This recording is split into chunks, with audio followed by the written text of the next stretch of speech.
There we go.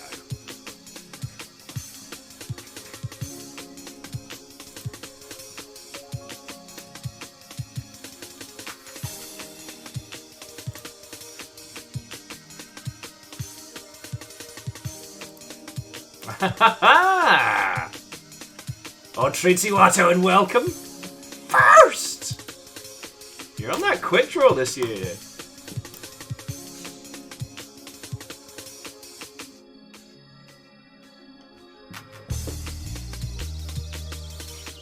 I don't know what to say apart from congratulations.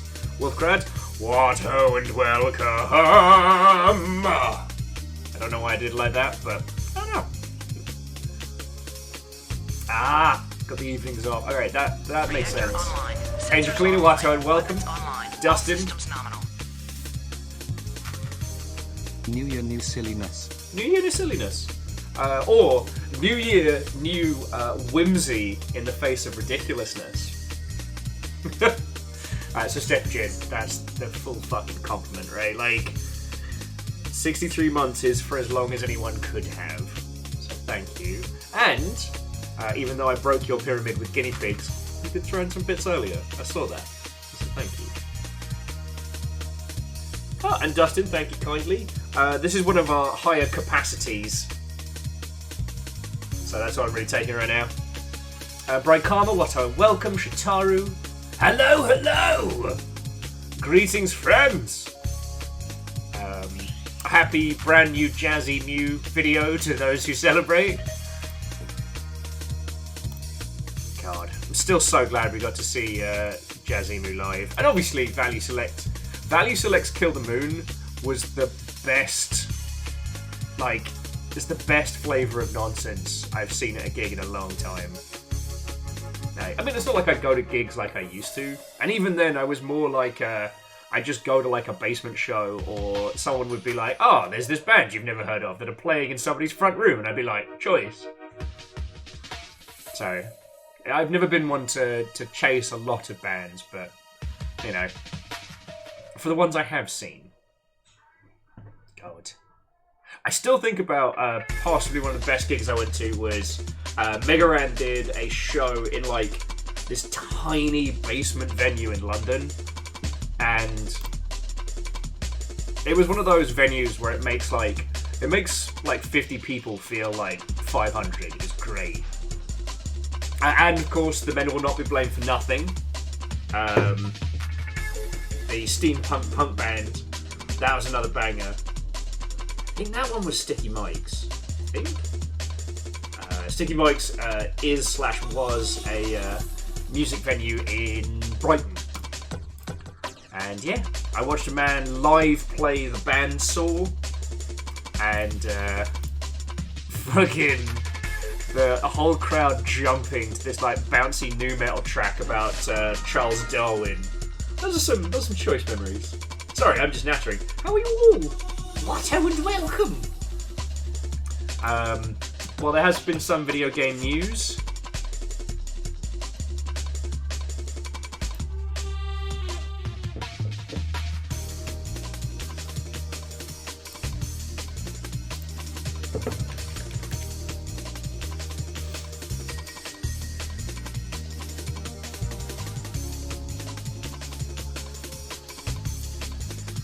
Oh, Down Under Dwarf, Bright Karma. Hello, hello.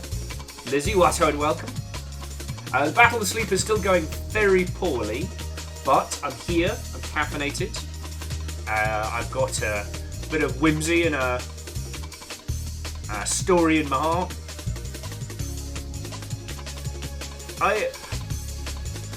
I see dingleberries and I choose to focus on the good. I choose to be positive this day. So Down on a Dwarf, I don't know if we'll be actively causing more chaos. My goal today is to share with you an indie mech game to talk about, I don't know, whatever strikes our fancy. The industry hasn't really thrown us anything specific.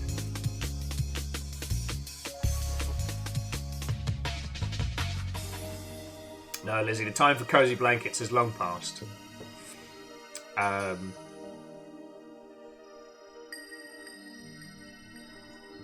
time for blankets. Blankets has passed.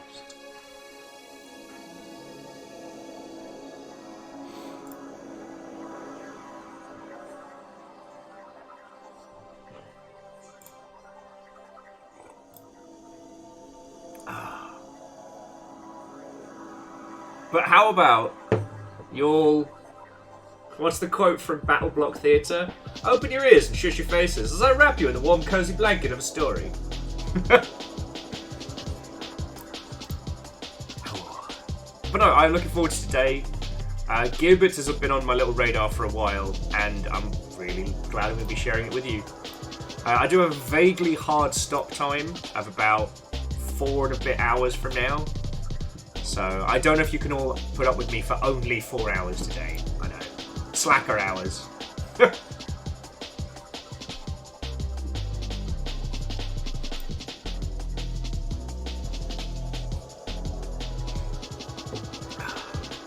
But again, how are you all doing? I was saying, like, the video game news has been nice and calm, and I'm feckin' okay with that.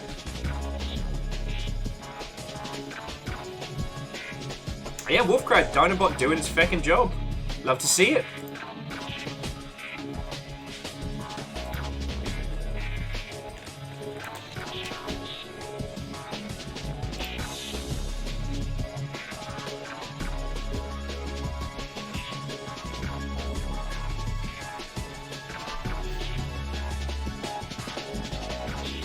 You feckin' lot.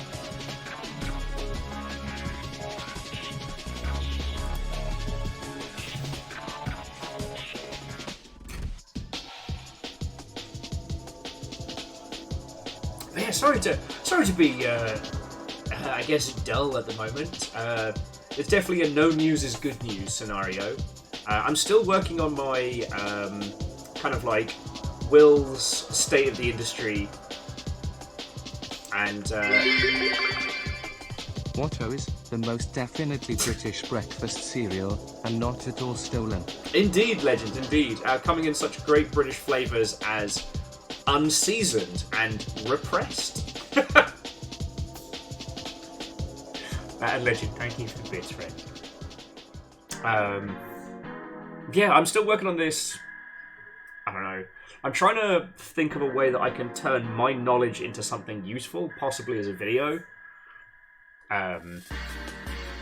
So I've kind of been looking at all the varying publishers, both indie and otherwise, like seeing like who's quietly surviving and who's quietly evil alongside the big players. You know,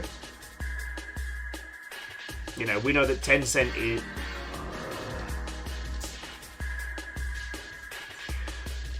Dice Goddess, why must you put me in a position of juxtaposition? Why? For on the one hand, I wish to say to you, happy birthday. I hope you have a lovely birthday.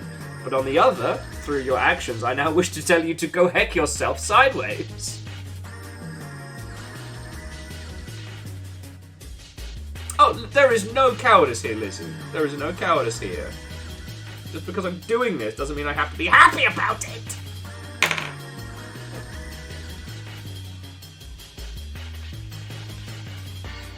Enjoy your happy birthday. I think I've made just enough space I can do this without dying. Dabcam online.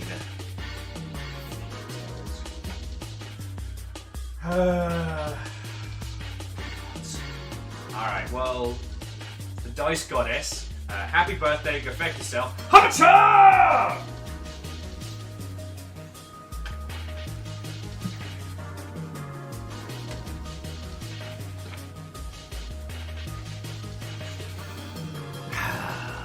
Now, where were we?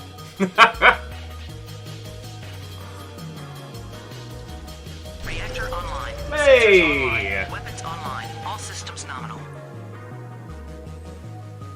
Greetings from Science Land, currently hosted in Seattle. Now, is that Science Land or Seance Land? Because I've learned the hard way that those two things are extremely different. So, Harmonious, thank you. Harmonious, that's 5 years of subs. Just to put it into context, that is the 5-year mark. No big deal. No big deal. And I do need to message you about Thing, but yes.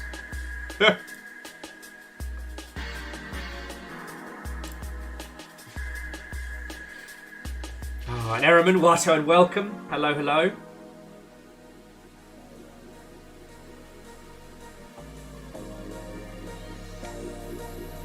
Well, feck. No, Lizzie, it doesn't. This one doesn't need a future reminder, but thank you for the offer.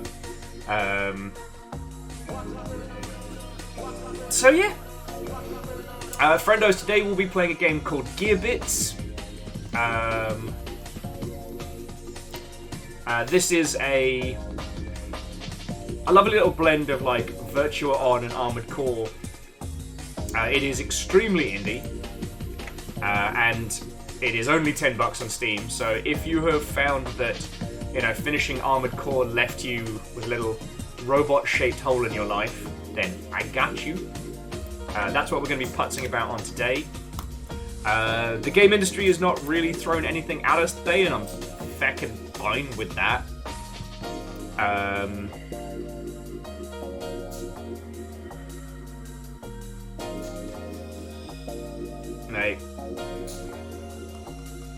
Right, honestly, that's not a terrible place to be right now.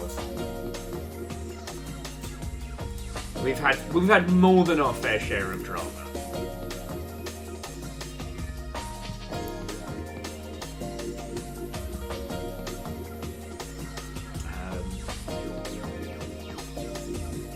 Oh, actually, so very quickly, on the subject of those video games, over on, where is it? I think it's on... over on the Epic Store, the Guardians of the Galaxy game is free. And I haven't had the chance to get into it proper, but... it has been surprising everyone with how well put together and how well written it is. So if you find yourself in need of some like AAA cheese for the price of no money, I highly recommend putting that on your radar. I wouldn't recommend you spending $60 on it, but for $0, I think it's worth a dice roll. Earthman Dave, I did see that the City of Heroes private server got... Hang on, let's check the wording on this one. Because it is coming through PC Gamer, and they aren't always the best about how they report stuff.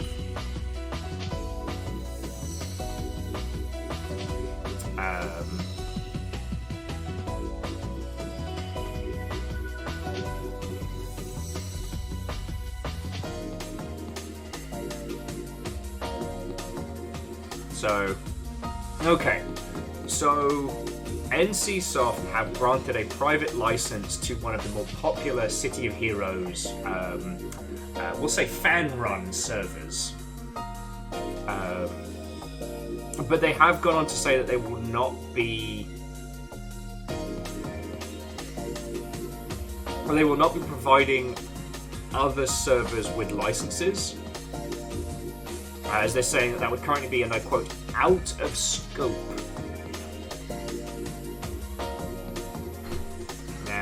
I can't remember if it was City of Heroes or the other one that had the worst time with copyright infringement, which definitely led to a lot of their, at least financial troubles.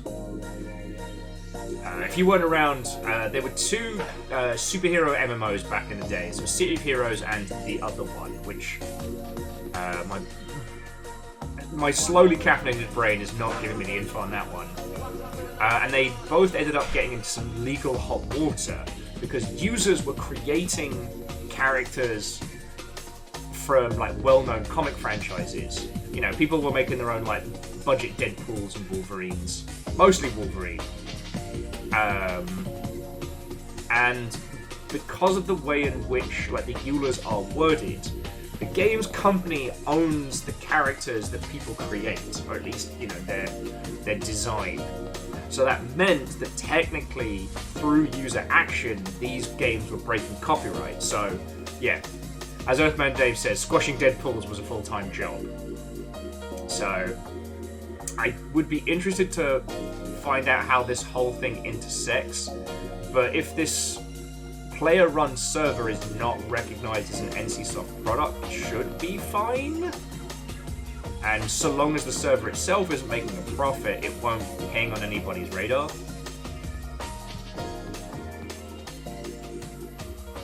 Oh yeah, no, and Bright Karma. Wolverine's been fucking cool for years.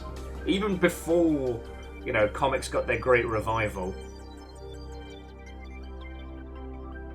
So, I think it's an interesting one, and I'm happy to see these things succeed.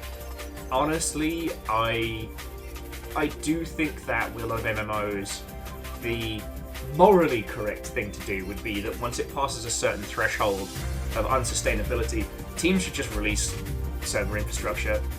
Sorry, not server infrastructure, but the tech required for users to host their own servers. But oh, lovely. Dice Goddess says they worked with somebody who was a level designer for City of Heroes. Lovely. My friend who was a writer on The Old Republic. Sorry, this is semi-unrelated. Friend Bobby, who is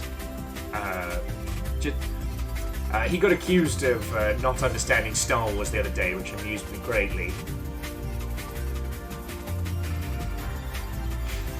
It's like watching him body some rando online was very, very entertaining. Kybal Watto and welcome. Oh shit, I'm on the big TV! Well, now I'm going to have to be twice as interesting to make up for all the screen real estate I'm taking up. Sorry, friend. I will try not to talk your ear off about private servers and MMOs and how they grow. A large proportion of my online life was spent on Ultima Online and then on, we'll call them fan-run shards.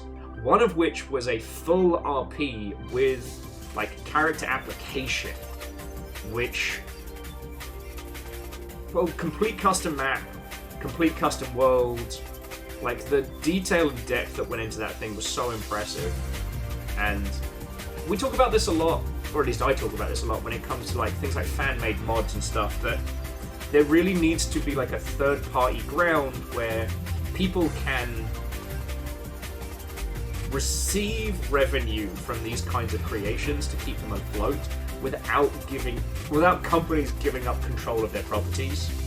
But I don't know, you'd need someone who understands legalese to like fucking diamond tier meta to be able to even come up with concepts that would handle that. You know, users can create things that are so more in depth and that can be maintained over the course of years, but without the need for aggressive monetization.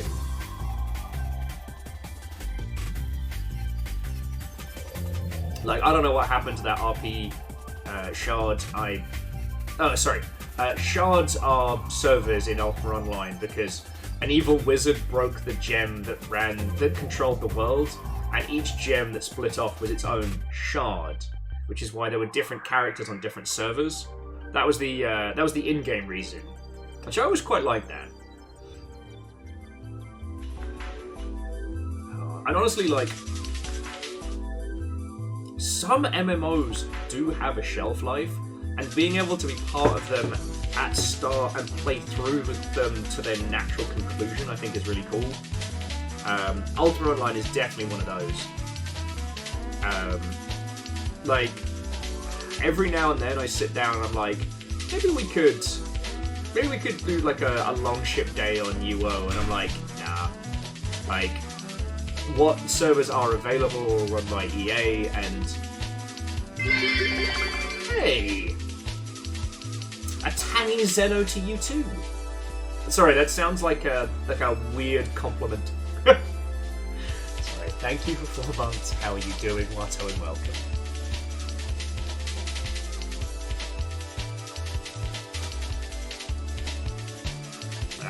So Earthman Dave, I could only really comment when it comes to games, but I know what you mean. Dice says that the first MMO they played back in 2008 is now browser-based.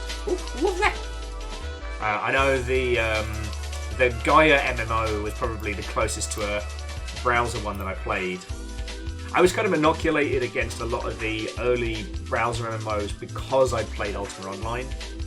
I promise I won't start doing WoW stories, but it was actually one of the reasons why I was very hesitant to get into World of Warcraft, because I knew what it does to a person. But my partner at the time wanted me to play a character for them, and I went no, because I knew what it would do. So we ended up playing it together, and it was definitely a thing we did with our lives. I do not regret it. You could not make me go back.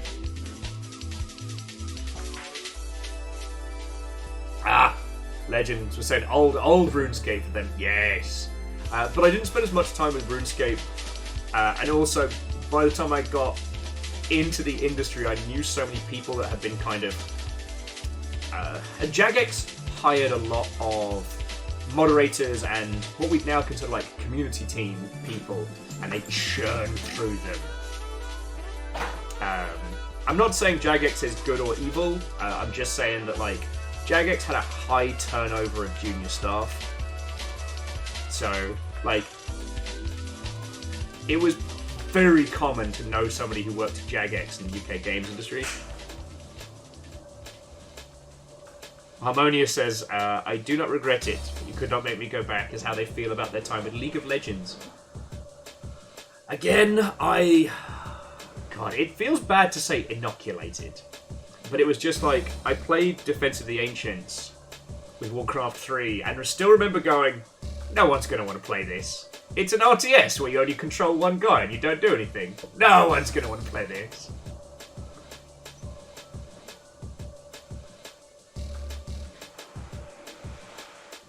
But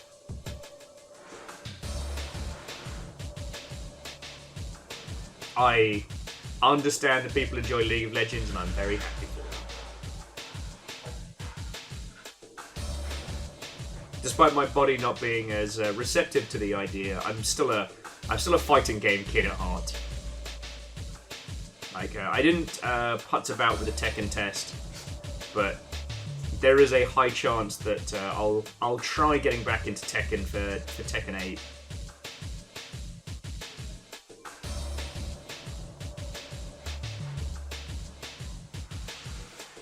But we'll see how Li Chaolan handles in the newest one, because in 6 and 7 he was a bastard, a good one. But I don't know. I like Chaos and I like Rushdown. What can I say? I play Ibuki in Street Fighter these days.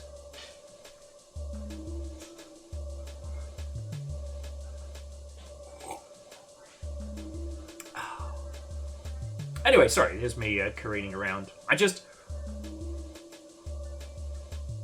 I'm sure you're all aware, like, when you're making a commercial product, there's so much you can't do. And when it comes to MMOs, like, the production time to create one is so ginormous that, like, you've got to appeal to the lowest common denominator, because you need to have so many subscriptions on the go to keep the bloody thing running. And I understand that. I respect that, you know. There's so much I wish the Old Republic had done, but I also understand they weren't able to do that because, you know, you're paying for a Star Wars license, you want that Star Wars money. Like, and again, this is Force Awakens, so, you know, the true might of Star Wars hadn't quite been flexed at that stage. You know, we didn't have our own Force-sensitive Jedi princess running around Disneyland. We didn't have Galaxy's Edge and things like this. So, and there's still a part of me that really wishes they could have gone more weird with it. And also a part of me that wishes that Star Wars Galaxies could have been maintained the way that the team wanted to. But Star Wars Galaxies, if you're unaware, was an early MMO, which was meant to take place, I believe, before. It was either before the Force, it was either before A New Hope or between New Hope and The Empire Strikes Back, and it was a big old Star Wars MMO with initially no Jedi. And then later on, this idea was proposed that certain characters, once certain players had gotten to a level, they could make a Jedi, but that Jedi would essentially be like a permadeath character, like emphasizing the idea that Jedi are all about, you know, honor and sacrifice and things like that. And that idea wasn't carried through to development, and as you can expect, suddenly once they were introduced, everybody wanted to be a Jedi, because I mean, they're fucking samurai space wizards, what's not to like? Anyway, yeah, Ultra Treaty was definitely before Return of the Jedi, I remember that much. Anyway, you know, I'm not necessarily saying that we should be hyped for it, because, you know, like with 1313, there's no guarantee we'll see it, but the Jedi, I believe it's called Jedi Outlaws, we've got coming up, where we're playing a new bounty hunter with a cool friend. Fuck, sign me up. And don't get me wrong, I love Star Wars. I've been a Star Wars nerd for as long as I've been aware of, I don't know, the sense of self. Once again, magical space wizard samurai with cool glowy swords. What is not to like? Like, they were the OG, like, every blade is unique and cool and awesome. But I do think that Star Wars as a space, especially in video games, needs exploring outside of the Holy Trilogy. That Holy Trilogy. You know. But that's another story.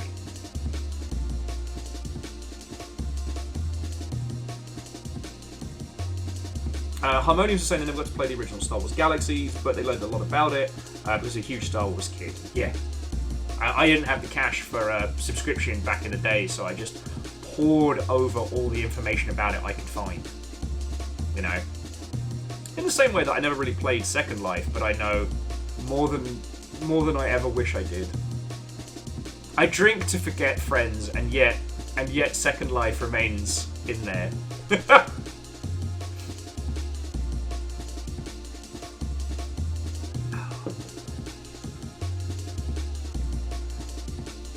You know, and the Dice Goddess, I absolutely agree with you. You know, on the list of games I wish I could forget and then replay, you know, Knights of the Old Republic, the classic, being the first time that you really, at least for me personally, that the concept of the Sith is explained and it actually makes sense, you know? Because, like, here's the thing. I understand that the OG Star Wars was not a genius construction by an altar of brilliance, right? There are some works of science fiction that are phenomenal, right? But Star Wars A New Hope is not that. Star Wars A New Hope is like somebody making the perfect pizza. There are multiple pieces that came together, all of which are known, but when you get that blend perfect, it's just right. You know, it's the hidden fortress, but more understandable. It's a space conflict with clearly good and clearly evil, and everybody looks awesome. And, once again, magical space wizards with glowing super swords. Like, fuck yeah! Brilliant. But, like, the general broad strokes of A New Hope is, well, you have the Empire. What is your Empire about? They're just the Empire. Don't worry about it. They're evil. Don't worry about it. And so you have these evil space wizards who work for the Empire. And then as it gets expanded, the concept of the Sith, the Dark Jedi, and you're like, oh, that's fucking great. What are the Sith about? They're just evil. And you're like, well, people don't just go evil. I don't think there are situations where people wake up in a vacuum. I guess in a vacuum you'd die. Alright, well, people wake up in an emotional vacuum and go, nothing's really changed, but I choose evil now. You know, there's a path, there's a through line, you know? Evil needs to be both, like, insidious and consuming. And, again, I'm telling you stuff you know, I just fucking love talking about it. Knights of the Old Republic showed the Sith and how they work. As the counterpoint, you know, the Jedi are stoic. The Jedi show not emotion. They are against love, against attachments. Well, That's bullshit. Surely, the Force encompasses all things. The Force is life, so we should love, we should form attachments, we should care, and we should throw ourselves into our passions wholeheartedly. Which they essentially use as this pipeline to evil, While the Jedi is about building, groups and helping others, the Sith is eventually about serving the self, and serving the self to the point where there is but one, the master and the apprentice, right? And that pipeline I thought was so brilliant. How it was explained in... Yeah. I was told by my mother not to judge books by the price. She would always say to me, don't take things at Facebook values.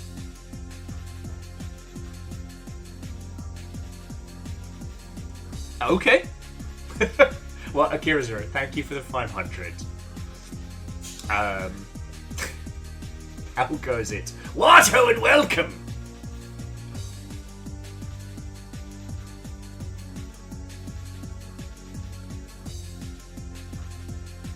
Yeah, well, so at Wolfgrad, I've heard the same thing, and honestly, it's okay to make something and have people build upon it like a foundation. But that's a whole nother kettle of monkeys.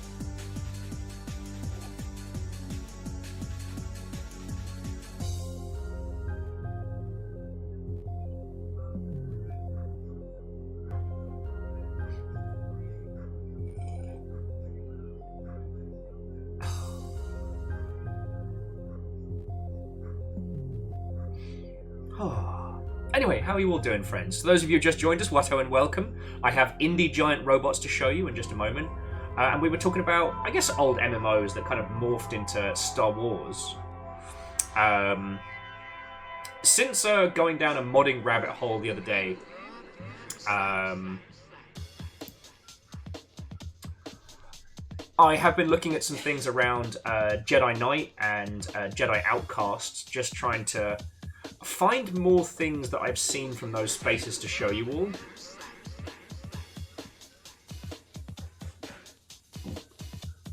Yeah, well, okay, so Earthman Dave, you know what? The thing we were talking about earlier about... Have I told you about the person who took my board games? No. Real risk taker, that one. Fuck. Erevan, thank you for fucking $10 in bits. Thank you for that joke. You stole me board games. No, seriously, thank you.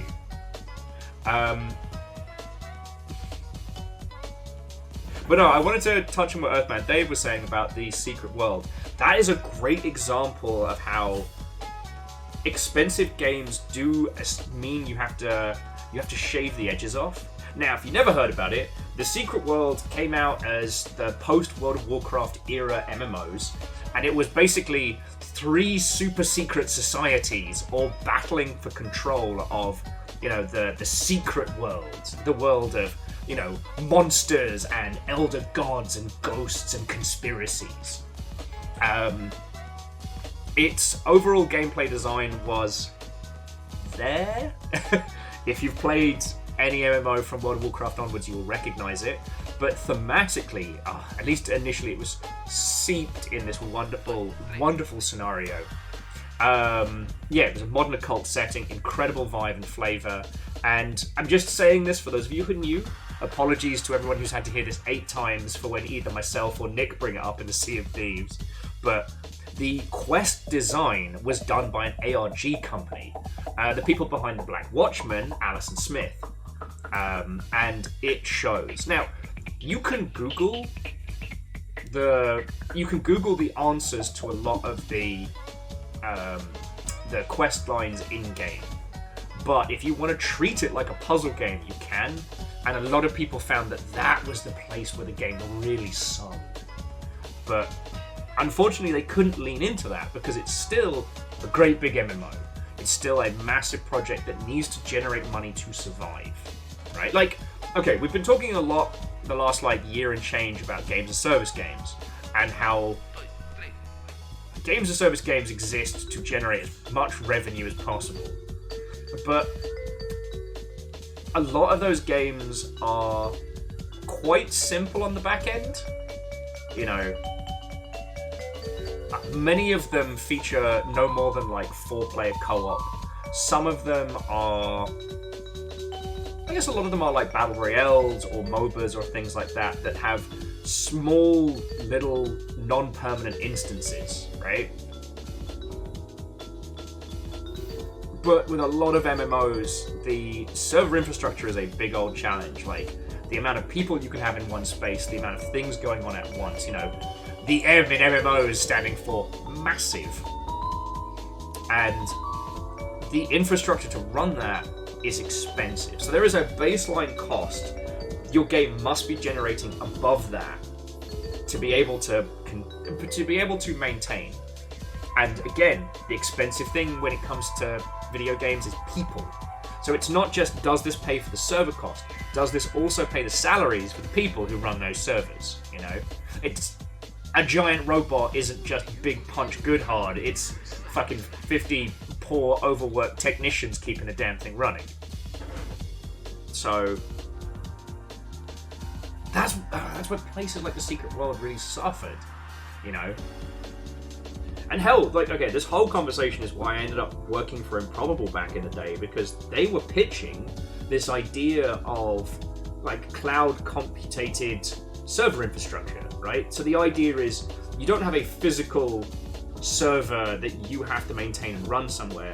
You have this whole thing stuck up on the cloud. Not revolutionary in its own right, but the idea being is that the amount of... Because as you well know, the cloud just means someone else's server farm, right? But the idea behind Improbable's tech was that what you are paying for on the cloud is only as much as is being used, right? So if there is only one person playing your game and running around in this world, that's all you're paying for. And if you suddenly have massive success and 10,000 people start playing your MMO, it scales up the cloud computation, but also it does it in a way that it matches the amount of users you have coming in. So in theory, your revenue would match... Your revenue coming in would match the amount of users you have, thus allowing you to scale. I think I'm still under a whole bunch of NDAs, so I can't... Sorry to hear about Emunan's friend stealing his board game. I saw it, that betrayal at House on the Hill.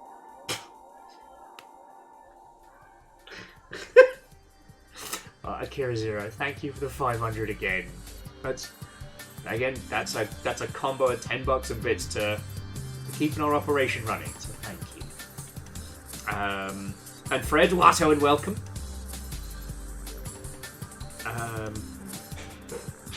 Yeah, I still think there's a lot I can't say about Improbable as a company, or the technologies that they have claimed. What I can say is that right now there are no commercial video games using Improbable's technology, and it's been a long time. I believe a couple have released, and most have no longer...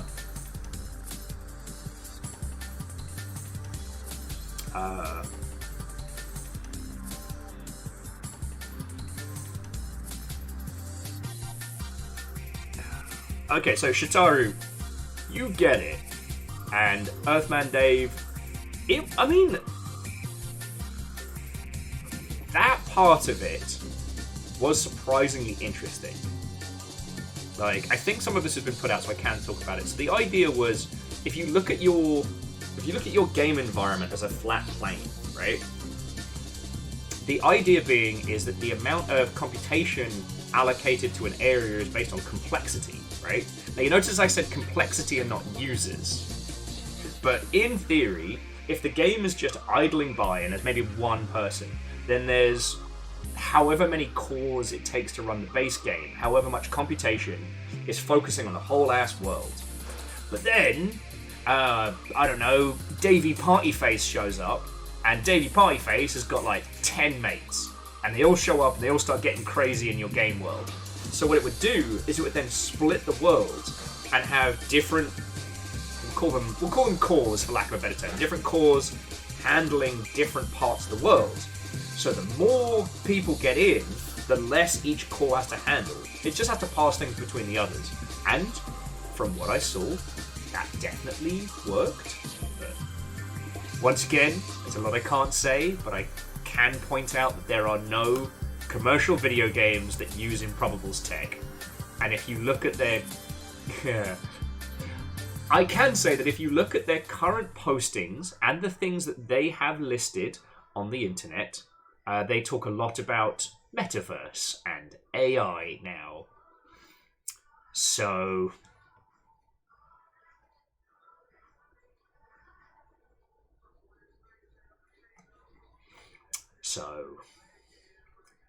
we're just going to leave it at that and say no more.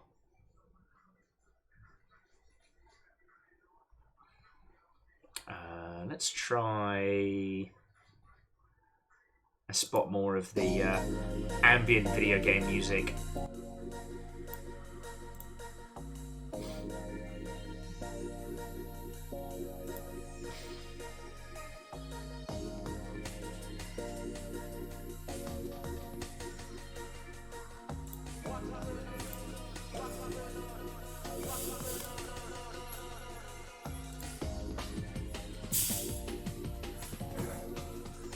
And Rilu, Watto and welcome. Hello, hello.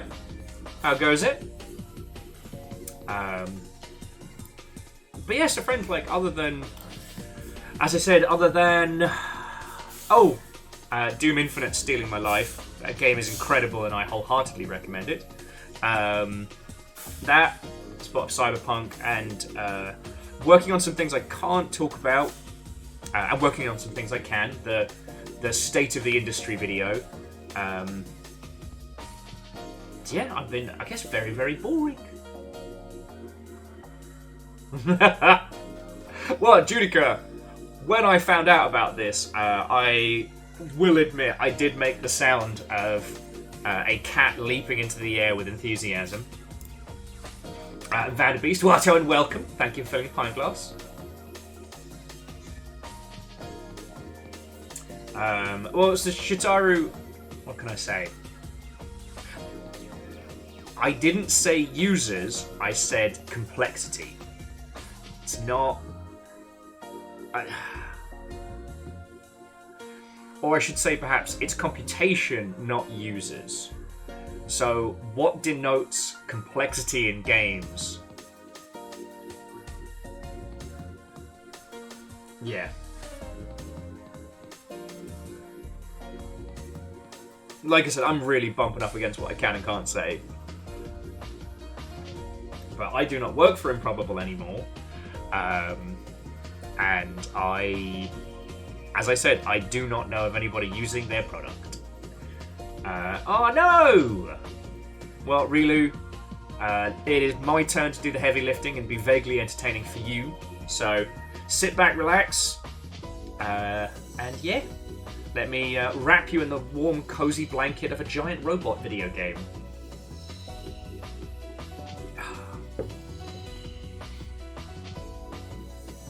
So the game we are playing today is called Gearbits. It is $10 on Steam, and it is a blend of like OG Armored Core and VIRTUA on. There are bugs to smash and mechs to battle and all sorts, but honestly, it's got like a clean, crisp, like Dreamcast era vibe to it that is like, it's unfair. It is unfairly good looking. And that is what I'm going to be playing for you all today. I do have a hard stop time of around about 6. So you got me for about another, like 3 and a bit hours. I know, I'm slacking today. But yeah, that's our overall plan today. As I was saying earlier, games industry hasn't thrown anything wild at us today, which is good. The hard drive announced they're going to be going to a Patreon model, so hopefully they do well. I do feel very guilty because like I don't have the cash to support multiple Patreons. You know, I think at the moment we're supporting Strange Scaffold and Ket, and that is it. But I'll have to check the back end because I had some of the Patreon payments declined.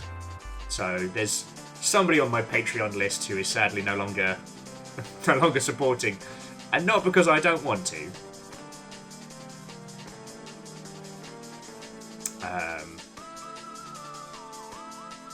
But yeah, that's been the long and short of it. You know, I kind of want to help out the what is it called? Aftershock. Is it Aftershock or Afterthought? Aftermath. Something was involved.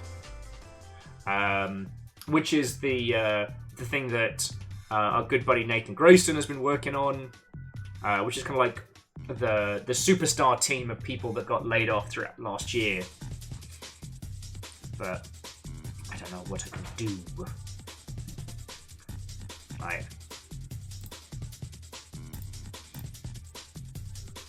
I don't think there are many gaming sites that want a gangly ginger that deconstructs the game industry as much as we do, but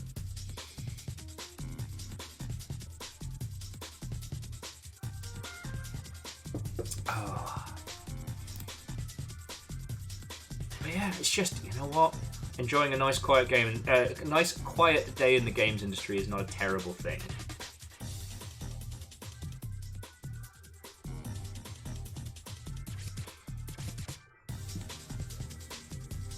So I tell you what, let me tell the internet that we have. Let me tell the internet that we have cool and interesting indie games.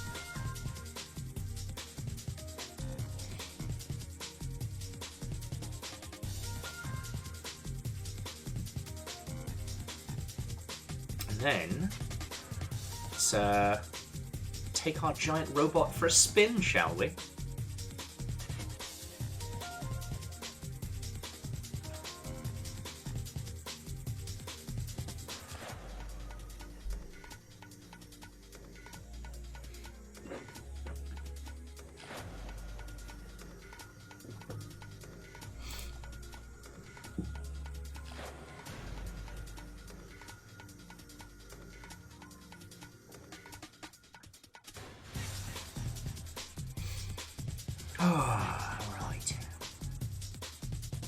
Oh yeah, and friends, if I haven't linked to you Doom Infinite, I recommend it. I've been playing it a lot. It's consumed my whole ass life. So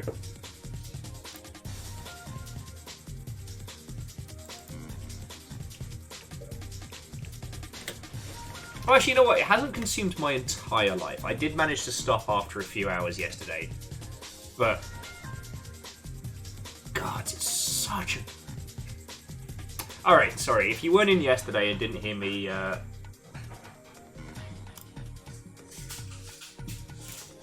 didn't hear me raving through it.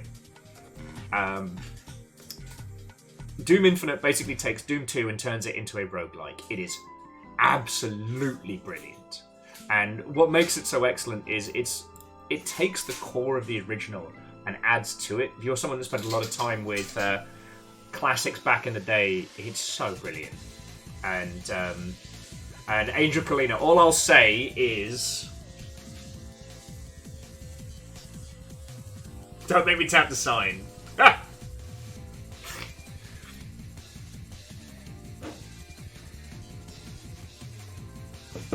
Well, so honestly, like, Harmonious, if it was a standalone title, it would probably have me even more so by its grasp, because I do have to run it through, I think it's GZ Doom, which is not difficult. Like, as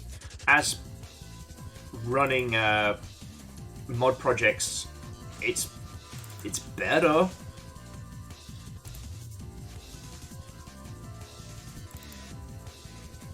Yeah, GZ Doom. So it does mean that sometimes, like, it's hard to do multiple things at the same time because you can lose control of your you can lose control of your mouse if you're alt tabbing at the wrong time, and sometimes it gets a little bit janky because it's still running, you know, modified Doom 2. And I keep thinking, like, if there was a way that I forget who owns Doom now, if it's still id or what have you, but if someone could release that as a standalone title, it would do gangbusters. What ho, friendos? Crux, whatto, and welcome. How goes it? Oh shit, no, that's 400. Sorry, thank you. It's very kind of you. Your Yaldom is claimed. Or healed.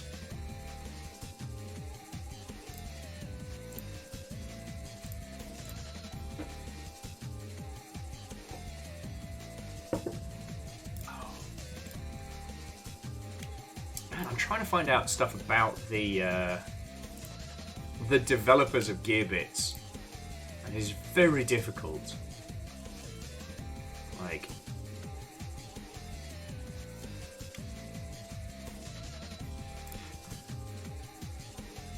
I will say, friends, in the event that one is releasing a game, like, please, just a basic site online is all people ask.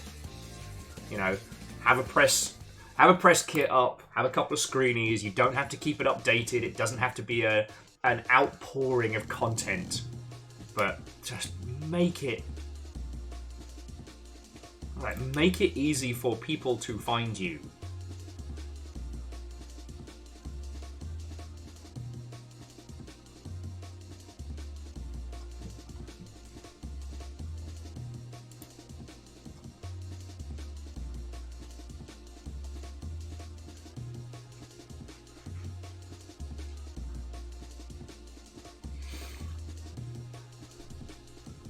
Okay, VIRTUA. Id Software still owns Doom. Okay.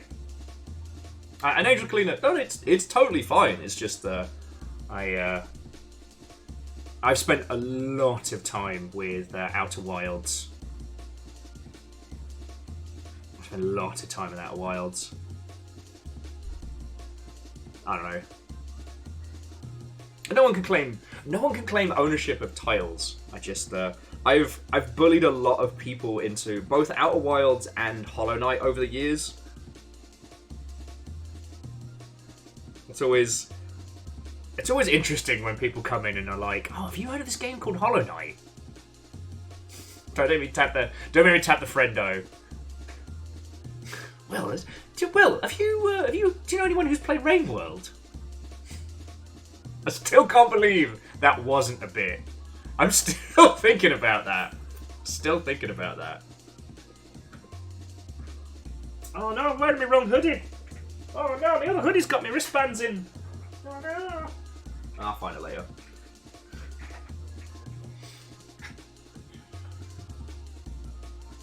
So Shitaru, I mean, like, in terms of being able to sell it as a standalone thing. Oh, yeah, no. Wolfcrad, on the list of games I could forget and replay, like, Outer Wilds is absolutely up there. Like... I like the numbers and really went for the same joke. Like, well, there was this game that came out a few years. Have you, called the Blackout Club? Have you heard of it?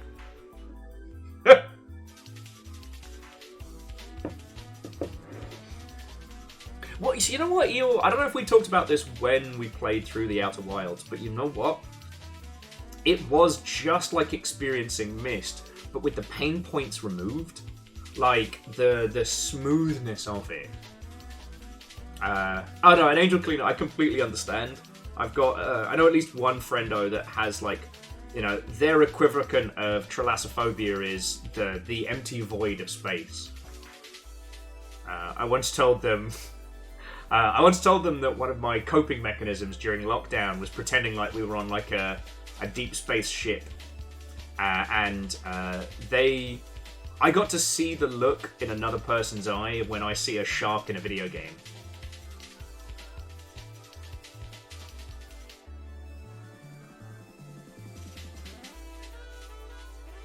Yeah, well, so Stepagen, as I'm sure you're aware, like, Rain World is I don't want to say a wolf in sheep's clothing.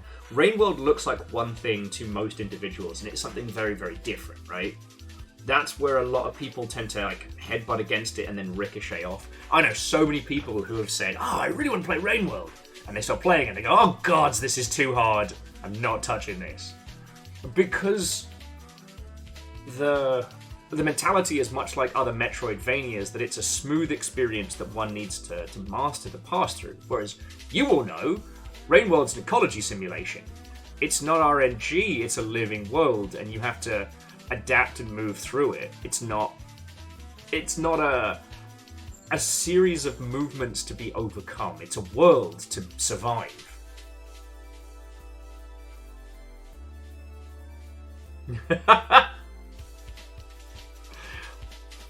Well, Rilu, that is something I am very grateful for. But,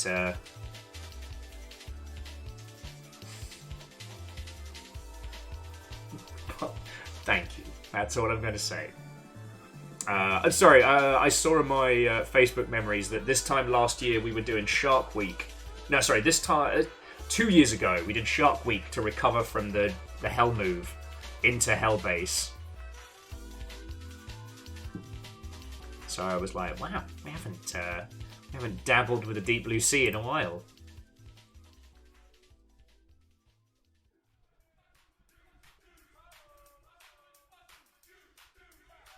Oh, lovely. Sorry, just Harmonious was saying they had a friend that found their way to Rainworld independently and had a great time watching them play through.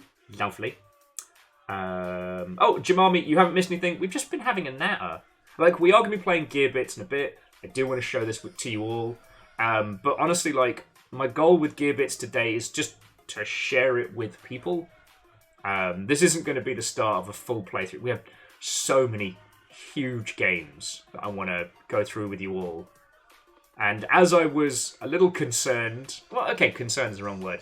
As I predicted, even though you've all seen it, apparently everybody is very keen to continue with the Final Fantasy VII Remake. So...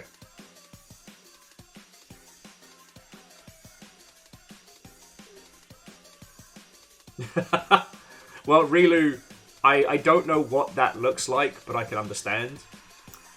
Cold Ankles, Watto and welcome. Belt and Loader. I don't know why Chumbawamba always makes me go... want to say Belt and Loader in response.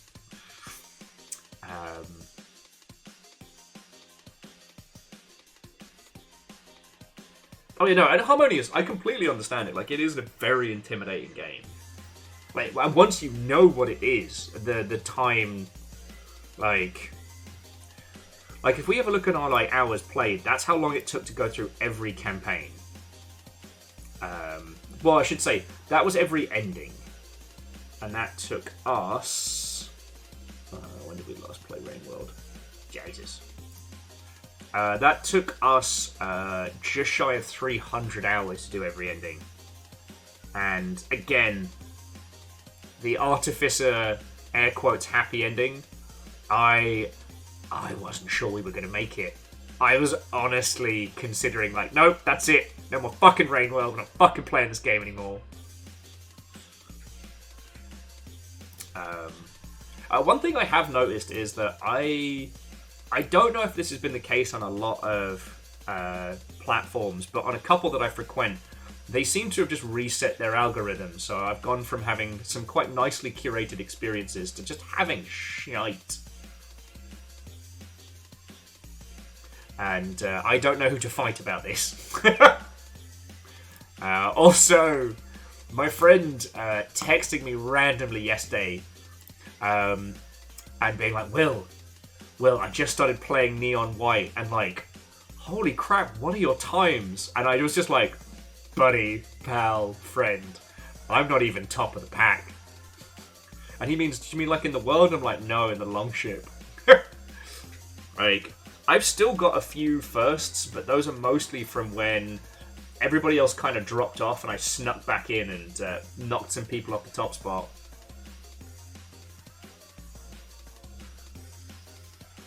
I was like, have you tried going for any of the red medals yet? And he's like, the what now?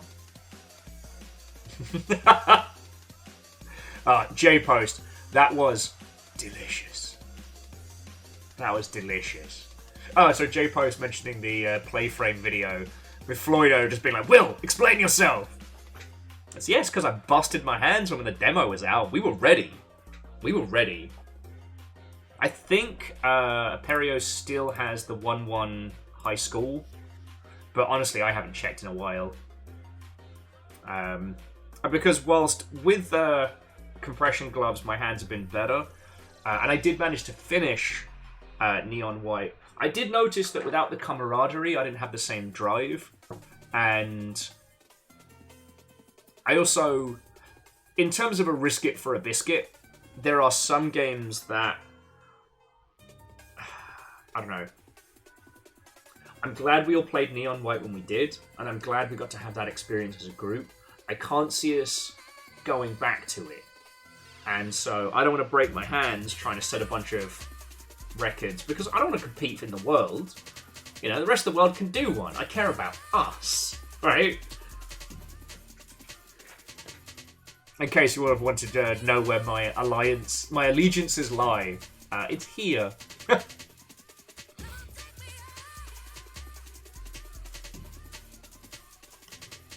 But yeah, sorry, jumping back. Yeah, so Gearbits today is going to be like a check it out, see if it's a thing that will interest you.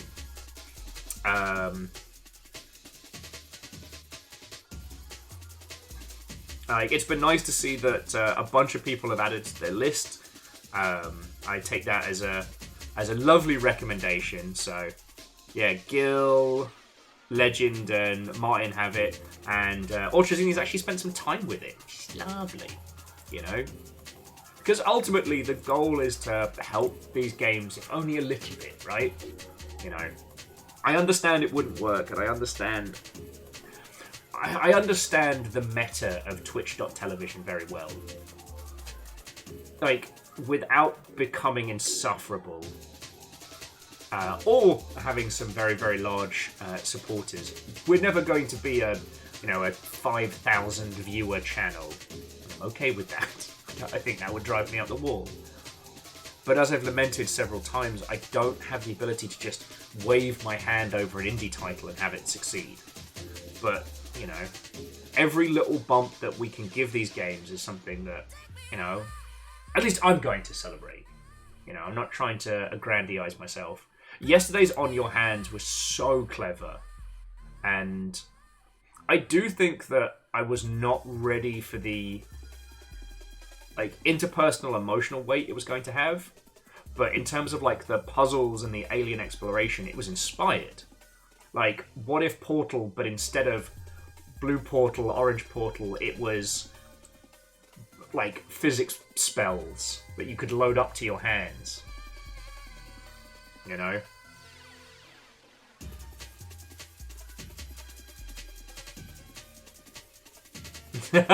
Sorry, Wolfgrab is also saying that Neon White hurt their hands. They just can't accept bad times. Too competitive for that. Jackie says, posted a not set in stone to-do list for the game. Where did you pop that? Because I don't know if Kimball's with us. And also, if Kimball has us on the big telly, I don't want them having to do...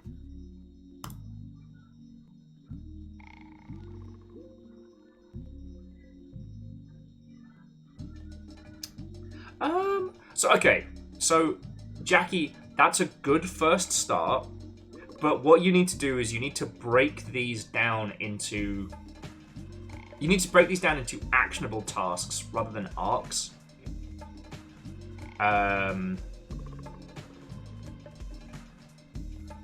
Ditch mod support.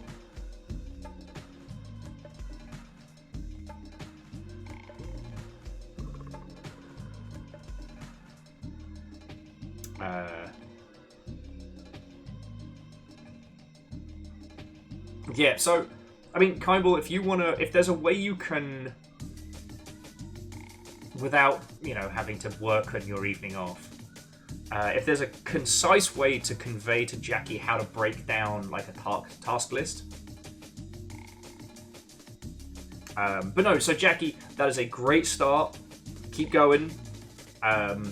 this is the kind of project planning that will actually have you finishing your game.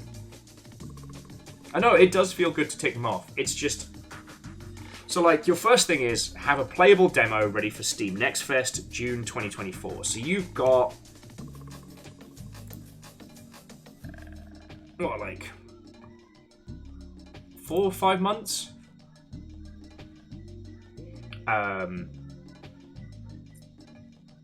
So what you need to do is you need to break that down into actionable pieces to construct and to put together.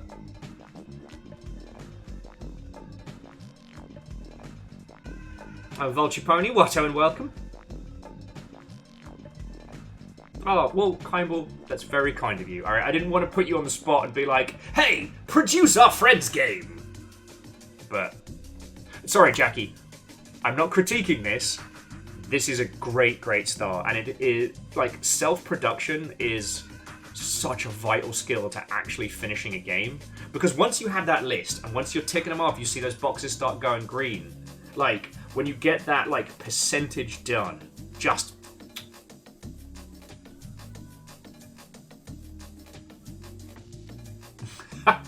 Hey, Rilu, if you're talking to Mr. Twitch, the agreement still stands.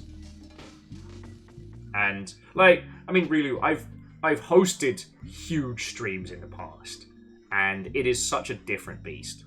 You know, I wouldn't want to lose the ability to talk to all of you lot. There's a reason that we always chat for at least an hour. It's not because that's the schedule, like, oh, every day I must talk for at least an hour with the Longship. No, it's because I fucking love talking to you lot. For some reason, you put up with me talking about my very intense fascinations with varying facets of the games industry. And I love hearing about what's going on with you lot, you know?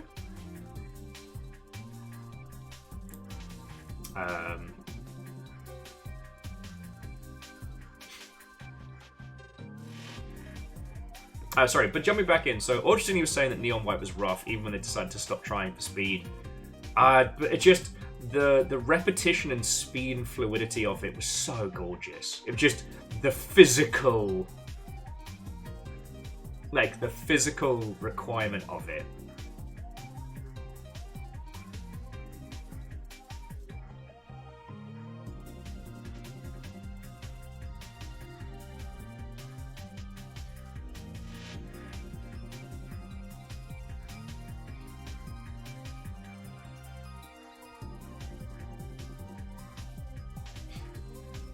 Yeah, Numbers, now you get it.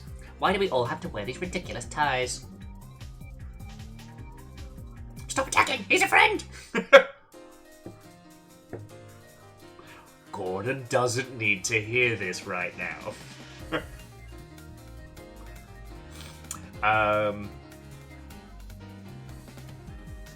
Yeah, really, I'm also unsure why you lot put up with me, but I'm very grateful for it. I'm very grateful for it. Like I said, the Longship as an entity should not work. This should not be a thing that I am able to feed my tiny family on. But it is, and I fucking love it, so, yeah. Yeah, Legend, I think that, like, Battle Metal's gonna need to be both a day and a multiplayer day as well. Oh, well, Earthman Dave, I'm really glad you enjoy it, you know? It's interesting because so much of what affects the games... So much that affects the games that we love are things outside of the elements of what is understood. Like...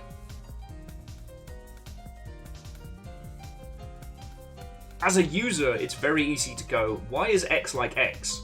When the actual answer to that is fascinating and complex. Like, understanding why certain games are trash and why other games end up being brilliant is more than just, this team good, this team bad. You know? Like, I don't think anyone is going to be surprised when Suicide Squad versus the Justice League ends up being a very, very, at best, mediocre title. Like, but by this point, like, you'll know as much as I do. Like, I've broken it down. It's a big, expensive project being made by a team that has been put under ridiculous amounts of pressure. No. No. No! Fucking terrors.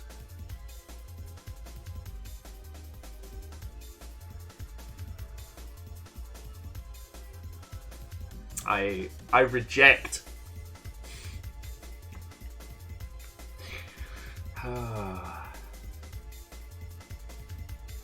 Yeah, Fred, that is a sad one. But, you know, Kevin Conroy's legacy lives on, and no person is truly gone whose art persists.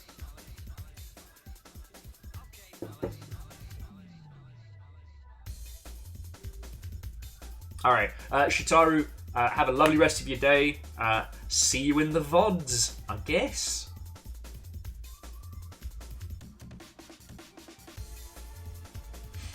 Terrors, I love you. I love you!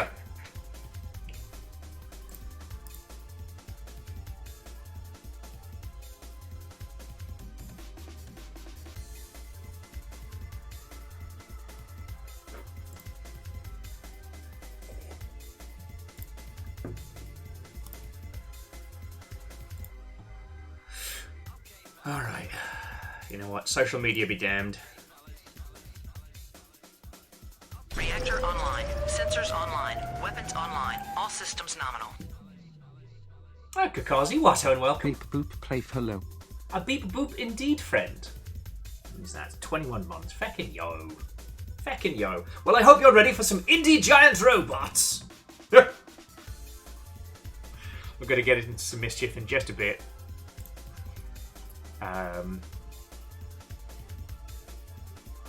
But no, like I said, I fucking love the games industry. I love all its interactions and all its strange, weird quirks and its camaraderie and its oddness. I will admit, oh god. Thankfully, I posted and said nothing, but I did have a few interactions of people being upsettingly wrong loudly last night. One of them being John Walker, who is a games journo, who was raging about how there were like 14,000 games released on Steam last year. And he was like, this is unacceptable, you know, this is this deluge of trash, you know. And I just... But there are lots of games on Steam that I dislike. Usually ones involving, you know, awful dictators and having sex with them. I despise them thematically. But I was just like... I was thinking about this. I was raging, and I made a video, and then I deleted it because that was the right thing to do. But Steam's deluge of games can seem very stressful. And yes, it has made discoverability difficult. But then it struck me that the methodology before was, instead of discoverability being a feature of outreach and coverage, it was money. Like, before Steam opened its doors to Steam Greenlight or what have you, you needed to have a publisher contract or a friend in fucking Steam, alright? And those things aren't just magically found. And as gatekeeping goes, that is a well-kept gate. That is a defended, fortified entrance. And I think that scenarios where the EAs of the world are not the ones who decide what games get released, I think that is a better place to be. But let me tell you, my words were not kind. And as I've mentioned, like, you know, game journals are going through enough shit at the moment. They don't need, you know, my gangly ass complaining about them. Well, so Dave, I think John in this case was just being an old, possibly not sober curmudgeon and complaining about just the sheer amount of games that have come out. And yeah, a lot of them are trash, but I don't think that people should be limited in what they release because, you know, today's Garbo game is, you know, the start of tomorrow's, like, genius works. But as a consumer, you know, games like Vampire Survivors and the ilk would be absolutely lost on the vine, right? As a creator of games, you know, the fact that you can build your online identity even from your early works, and so that later on, in the event of a big success, you can shift very quickly to being a full-time game developer. I think that's fucking awesome. You know? The deluge of games is only bad if you consider it from the point of view of, you know, someone who has to play every game released. You know, unfortunately these days it does require a lot more research, and, you know, I do think that there are very few people like myself who look up everything, and even I still miss stuff, you know. And Fearless, Watto and welcome, hello. We talked about this when Valheim came out, that I from all my research, I dismissed Valheim because it looked like yet another no-cost, low-cost craft and survive game. And I was wrong. And I do think there are a lot of old white men in the games industry who really liked it when you could know every game. They really liked having that knowledge, because to know every game back in the day required nothing. You just had to exist in games. Now, you can't know every game, but you can understand that there are groups, there are, I don't know, little artistic collectives and things like that, and I fucking love that. The other one was someone claiming that the Mickey Mouse horror game that we talked about yesterday or the day before, or time travel, someone saying, it's only been 2 days since Steamboat Willie became public domain and already someone's made a video game. I was like, fuck off. They did not make it in 2 days. You jumped up bell end. And this particular individual, who I believe in the deleted video I described as a greasy oiled twink, which is not a nice thing to say, was just farming for clicks. However, this particular child had, I believe, 10 million followers on their platform of choice, and I was like, you know what? There is nothing good that comes from correcting this child. Nick Watto, and welcome. This was Will gets a little gold star for not starting fights on the internet. Well, so I was talking about what's his name? John Walker was raging about how there's too many games on Steam, and I did not rage back at him saying the alternative is a monolithic publisher-owned, like, heavily sanitized and gate-kept environment. VIRTUA was not you. You are fine.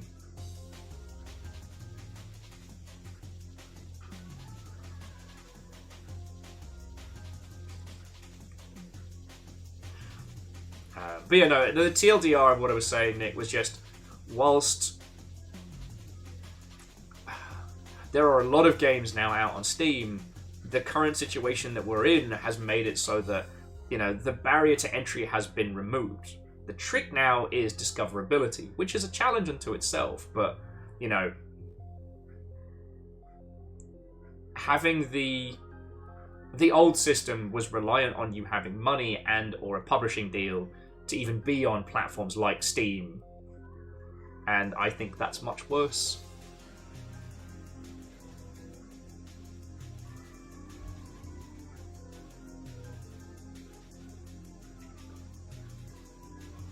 Oh, well, Eeyore, be sure to post some screenies of that when you're done, like, Beck and Yo. I'd love to see that. But yeah, to those of you who've just joined us, we're going to be playing Gearbits in a second, which is an indie... it's an indie blend of classic Armored Core, like the first and second ones, and VIRTUA On. It looks very, very good, and I'm looking forward to showing it off with you all. but I also wanted to have a natter, because apparently that's just what I feel like today. So I hope you're all doing splendid. Nick, I hope things in your household are going well, friend. I don't know if I've had a chance to say Happy New Year, but Happy New Year.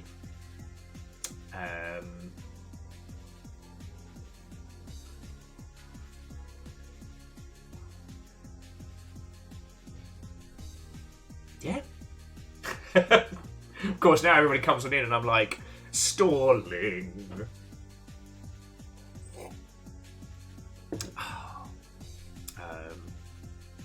But yeah. Again, to those of you who just joined us, the only things really going on here is Doom Infinite is incredible, and I wish there was a way they could release it as a standalone title rather than a mod, just for the convenience. But at least it does tell you what you need to do to tweak the mod to make it work at its ideal.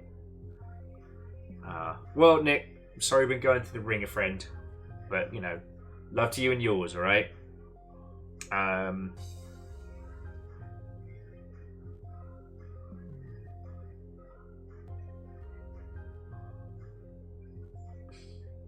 Doom Infinite, or Doomfinite, if you will. No, seriously, you know, I'll just keep spreading this, because if I have to enjoy this curse, so do you. Here is the ModDB page. All you need is a copy of... Well, I think it's best run through Jizzard Doom. You do need to have, I believe, Doom 2 to be able to play it proper. It's incredible. It's incredible. And...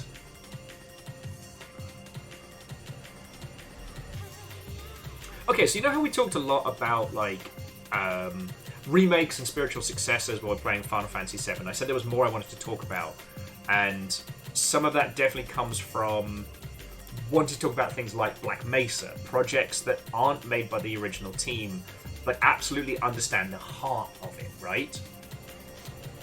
Well, Doom Infinite is that for the classic Dooms, because it completely understands what made those brilliant and turns it up to 11. It is a roguelike, but it's a roguelike in the sense of, like, you know, you versus the infinite realms of hell. Get stronger, get better, or die and try again. The variety of nonsense, both cursed and otherwise, is exceptional. And as I was saying yesterday, especially if you ever played Nightmare Mode back in the day, it takes that and makes it fun. Like...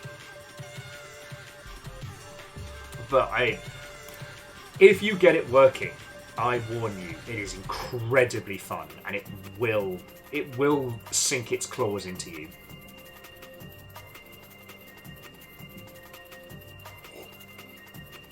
No, Verdant Flow. Sometimes creators do not understand why a game is good, and that is very true. Sometimes, even as the person making the game, you are too close to it to see how the users play it, why they enjoy it. If you want a good understanding of... if you want a good example of, you know, missing the wood for the trees, I always point to Nidhogg and Nidhogg 2.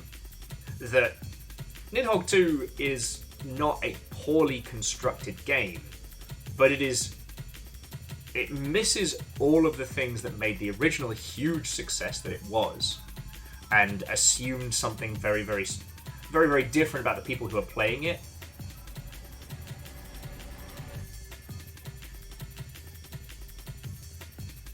No! Earthman Dave! No! Subnautica's sequel is a... Subnautica's sequel experiments with ideas from the first one, those being verticality and narrative. Without going into spoilers, where it ends feels very... whoa! But the experience of getting there is brilliant. Honestly, I kind of wish I could bolt the two worlds together, because I love my Cyclops and I wish I could spend more time in it. But I also am afraid of returning to the seas.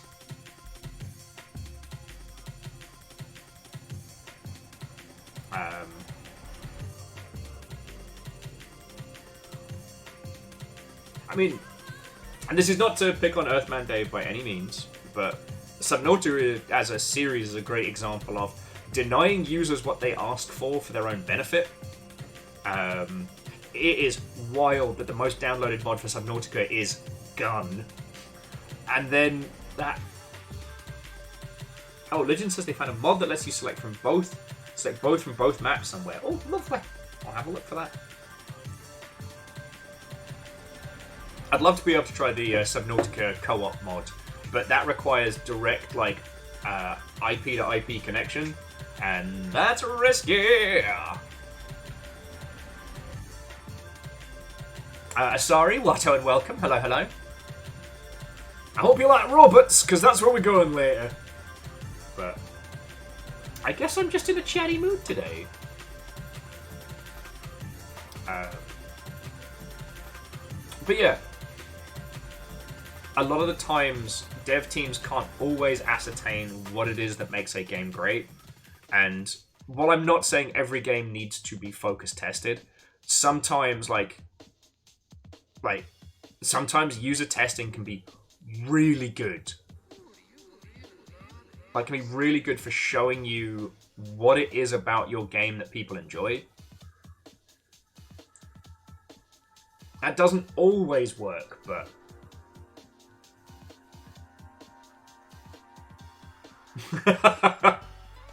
Earthman Dave, I am not sorry. How about Coffee completed.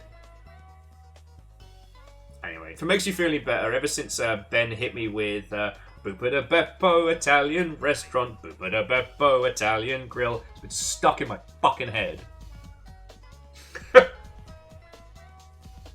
Yeah, legend. That's how I like my coffee. Crunchy. Well, in the UK, we did have a chocky bar IP, candy bar called Coffee Crisp, which was very good. Oh yeah, no, Ehrman, there's definitely ways around it. There's definitely ways to sort it, you know, with a combination of like port forwarding and stuff like that. It's just, it's a lot of work.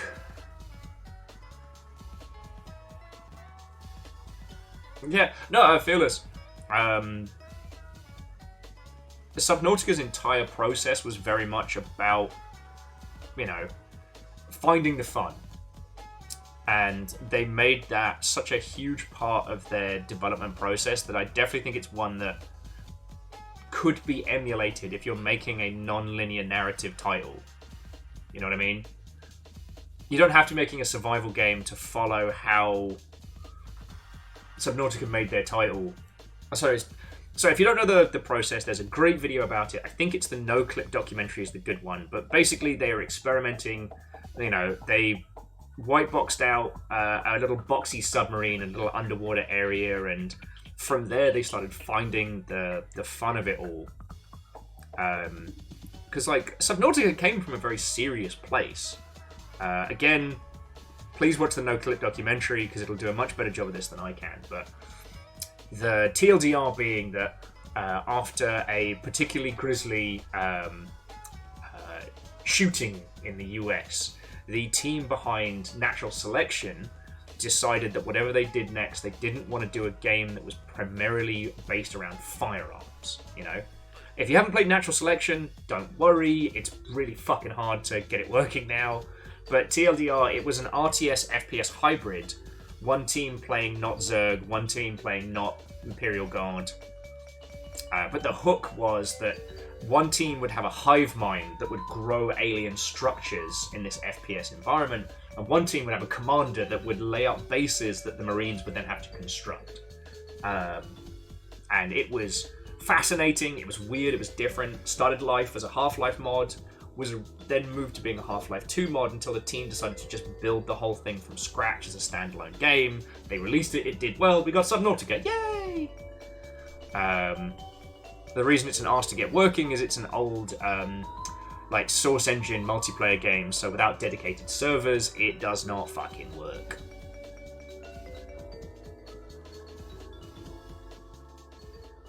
Oh, way cool.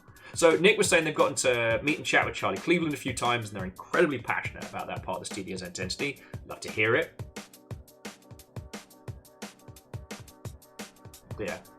Though again, the thing to take from Subnautica was a lot of what makes it so engaging. It's not just the spoops element of it, but the risk reward of exploration is based around the fact that you don't have guns. Like, when you encounter a Reaper, you can't just fucking gun it down. You can use a stun rifle to hold it in a little pocket while you fuck off. But if you're in a vehicle, I mean, you've got your little, like, taser defense and that's it. But you've just got to fucking book it or avoid it. And should you somehow time freeze one of these huge, gigantic sea creatures and stab them to death with your knife, you get nothing. There is no reward for it. So users always repeatedly say they want a way to defend themselves. They want a gun. They want a missile. They want to be able to attack. But let me tell you, as soon as anybody downloads a weapon mod in that, it's the last time they play Subnautica, because then the tension, the spice, the world's lost. It's not a world made to be shot at.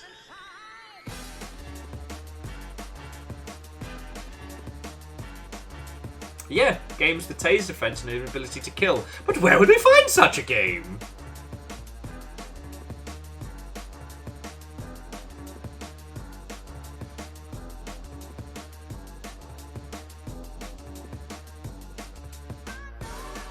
Yeah, no, Fearless.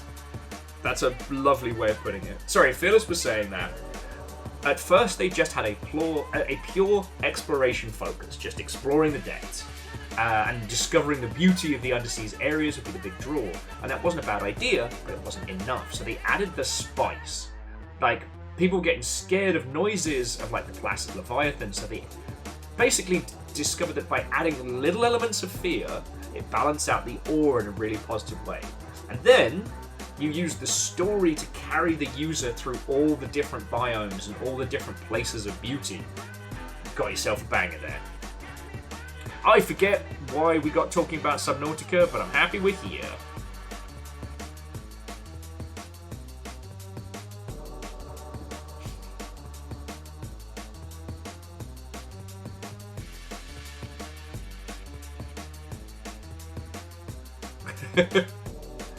Yeah, I'm just trying to think, like, how did we get to Subnautica again? You know what? Doesn't matter.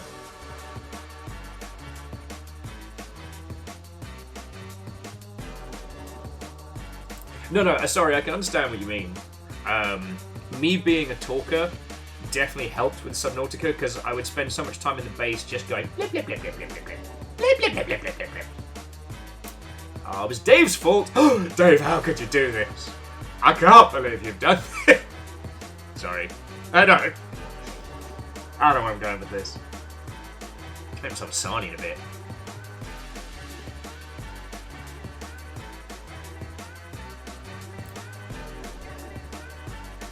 Or J-Post, yes, I was also avoiding the water, but it meant that, like, anytime we went somewhere, we fully got into it, we fully explored it.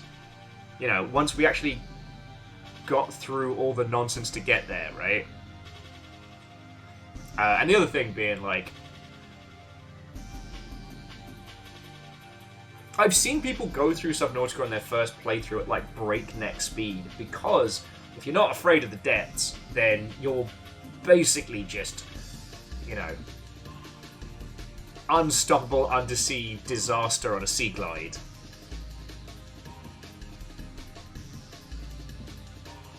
But, sorry, this is unrelated, but just from watching other people play, I have also noticed that some peeps miss so much of the brilliance of Subnautica in a whole, because they're just, like, rushing through towards victory. Do you know what I mean?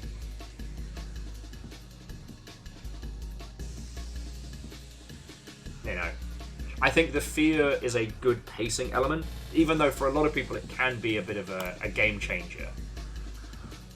I don't know. I don't know why I'm advocating so hard for a game which is literally the absolute... that is the absolute, like, textbook definition of what the fuck I am afraid of.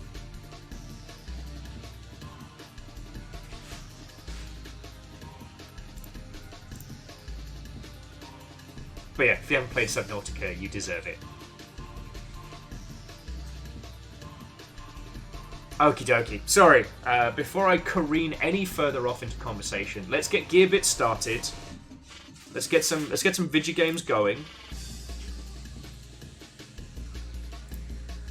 God, I have too many tabs. Social media be damned, I'm not telling anybody about our stream today. If they haven't found us, then that's on them.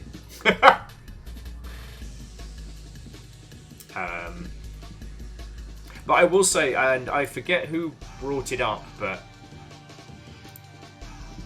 I do think the discussion about Subnautica and games like it comes back to that like minimum lovable project. Like, I know it's another way of saying finding the fun, but it really does feel like, especially with Subnautica, they found that lovable core to it almost immediately from that early, just like, fly in a boot? Oh, wow! Woo! I'm awake now!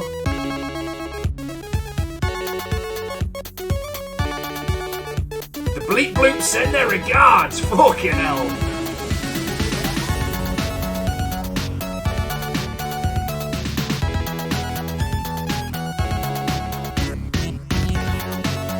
Okay, how is this not glorious cheese?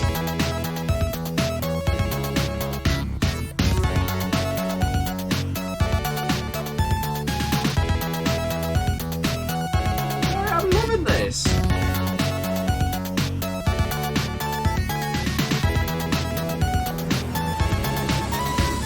I love the design of not white maids.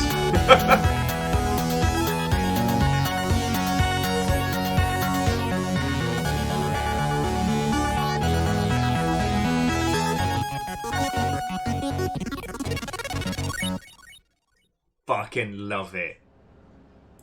Did I not tell you I brought you the good stuff? Ooh. So let's there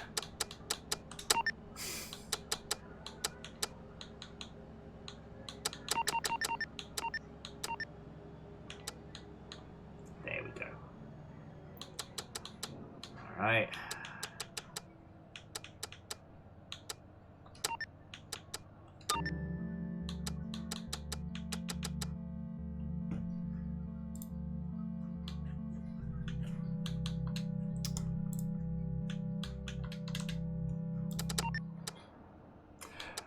Yes, as Nick does say, remember kids, please balance your audio. It is okay to have a menu screen before you're opening. It's not just for AAA games. It's not just for AAA games. Melee, flight mode, weapon select, control radar, cycle weapons, reload. Love it. Alright, should we just get feckin' stuck into it? I know I feel it's very Animu-esque. It's very low-budget charm. It reminds me very much of, I believe it was called Target Earth, which was a SNES-era kind of like mech platformer that had that same kind of charming cheese about it. You know, not quite Somebody Set Us Up the Bomb, but that era.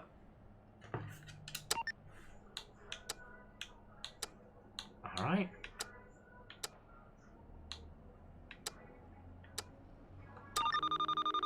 In the distant future, mankind has found a home in the endless expanse of space.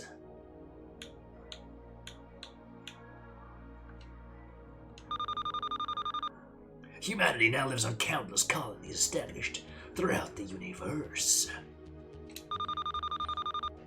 Ah, fuck that. Mining colony SKG7, known to locals as planet Aren't. It's like ours. Like all of ours. It's Aren't. It's one such colony. Eagle lives. I don't know. But have you tried asking yourself that question? Boo boo boo boo. See what I did there? Missy Elliot it. Yeah, I took it and I reversed it. The people of Arendt have lived peaceful lives. Not for much bloody longer.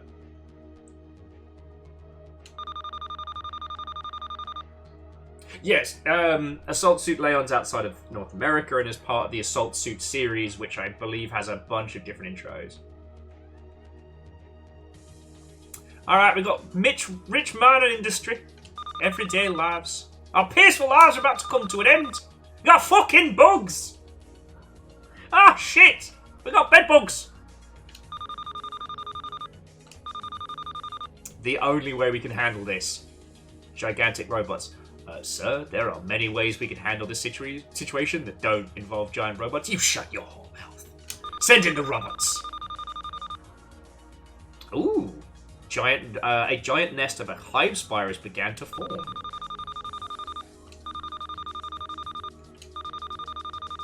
Gangs of bandits are causing havoc in the open. Nefarious elements hiding in the shadows.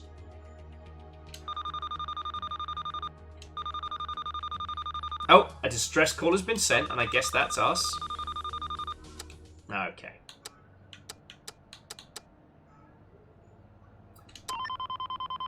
Wellity. It is I, military bigwig. Well, looks like we've got ourselves another batch of eager pilot applicants for here today. You punks probably think you're all some hotshot ace pilots. Well, you're not. You're twats. Sorry, I don't know where I was going with that. Kind of started channeling some energy there. But the civilian models don't even come close to what we need out of our machines. So I suggest you forget everything you know. One pilot at the front just starts drooling out of one side of his mouth. Listen closely what I'm about to tell you. First, I'll explain the basics.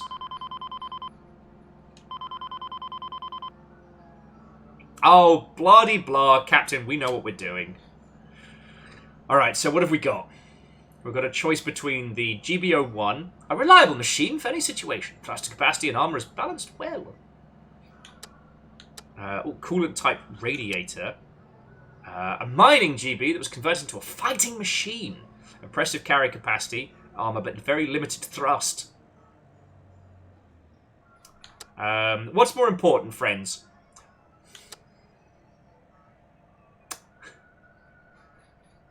You know what? I can't even make the joke. I like the idea of Mordaka, but this mech kind of like, I don't know. There's a GM Halo vibe going on here that I'm digging. Kind of want to play this one. All right, so first, hand weapon. All we get is the rifle to start with. Backpack weapon. Rocket tubes, left backpack weapon. Nothing, because apparently I am being denied fun in training.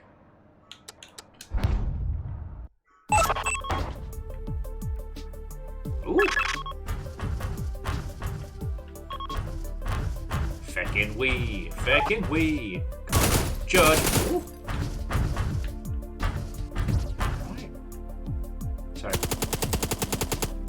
Alright, so we got the good old Vulcan head guns. We've got... Oh! Woof. We got the woofer.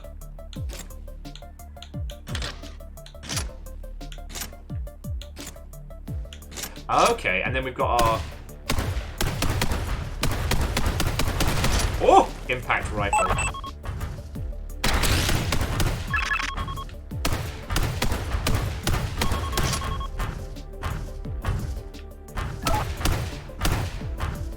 Oh, tippity-tappity, make stuff happy.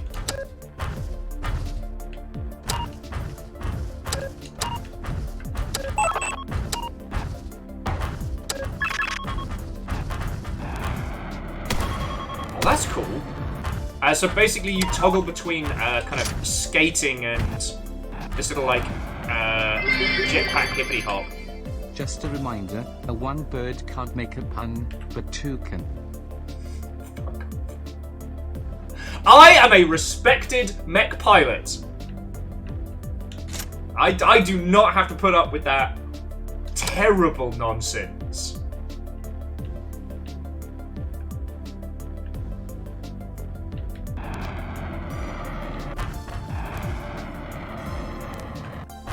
I have mech tenure, whatever that is.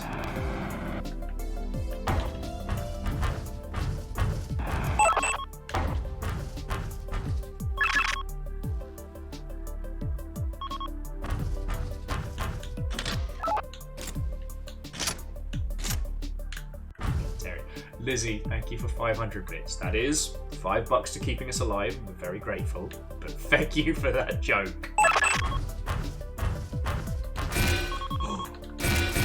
Oh, I got fucking beam saber! Ow! Little bastards.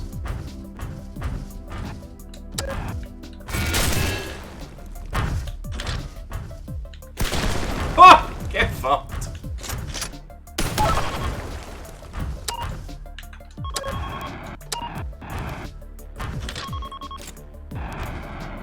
I will say the switching movement types is interesting. Oh! Okay, so the things I was trying to murder earlier, those are flight drones, and they are supposed to be our friend.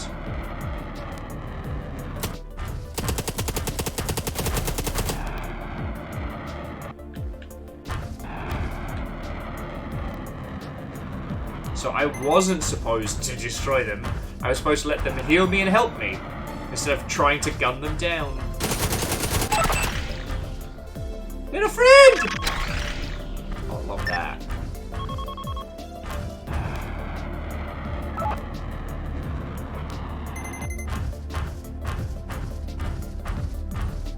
Thank you, Earthman Dave. One person respects me out here. Different from other Dave.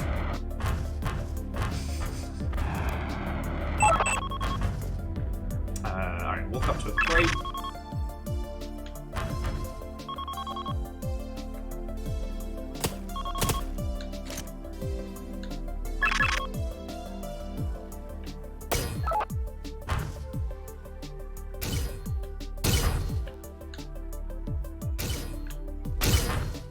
Oh, okay.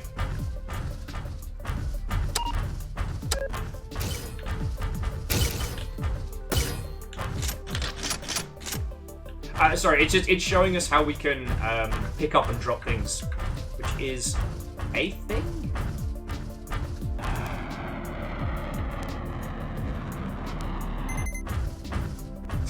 Sorry, no one is throwing the forbidden snack today. That is.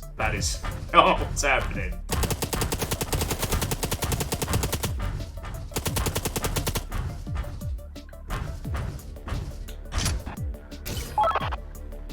Thanks for the crate! Ali Pilot's a pretty good name for a mech pilot, I won't lie. And why do you keep popping up?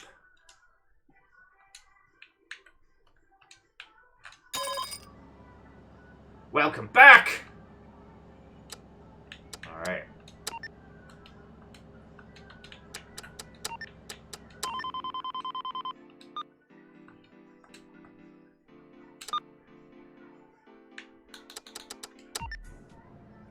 Sorry, friends. I don't know why the mouse keeps, like, jumping back in. It is an uninvited...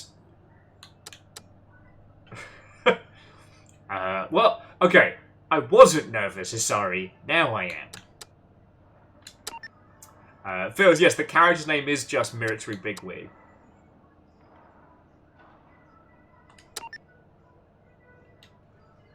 Alright, so...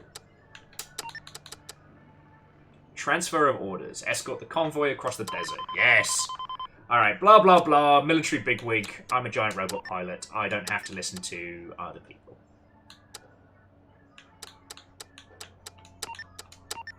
Yeah, this is extremely evocative of the classic like mech platformers, and I love it. This is one of those games where I'd love to volunteer to do voice work for it, just as a, you know, as an offer.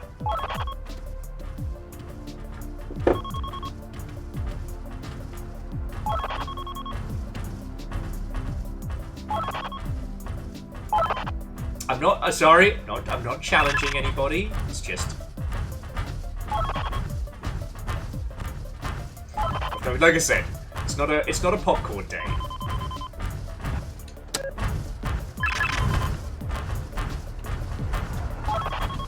There's our plucky little squad.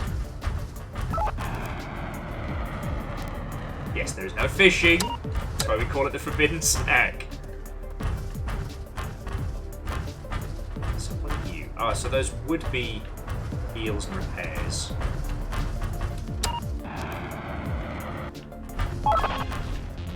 The swarm is almost here. There they are. Alright, let's go make some friends.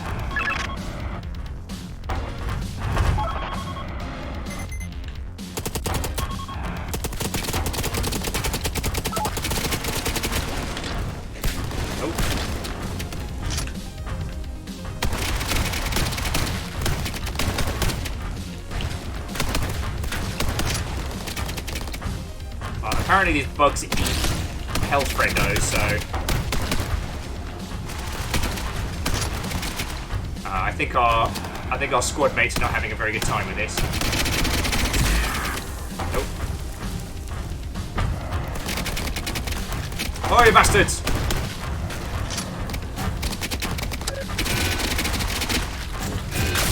Oh yes! Although these bugs are not fucking around.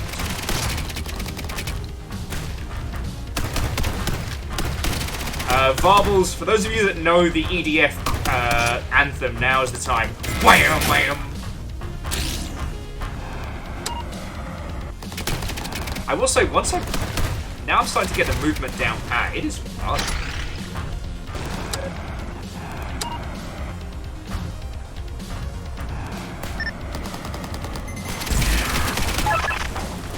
Alright, second wave incoming. Resupply while you can. Alright, whilst they're nice and close. Yeah, get there, fuck bugs.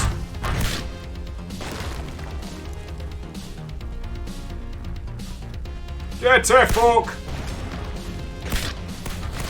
Only good bug's a dead bug! Come on, mech pilots, you want to live forever?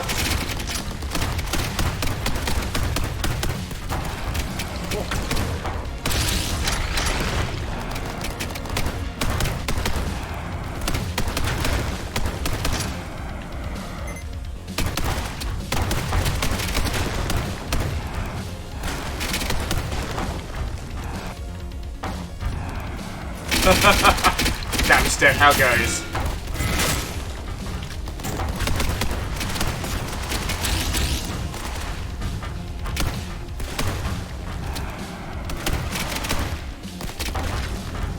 Right, how's the rest of the squad handling this?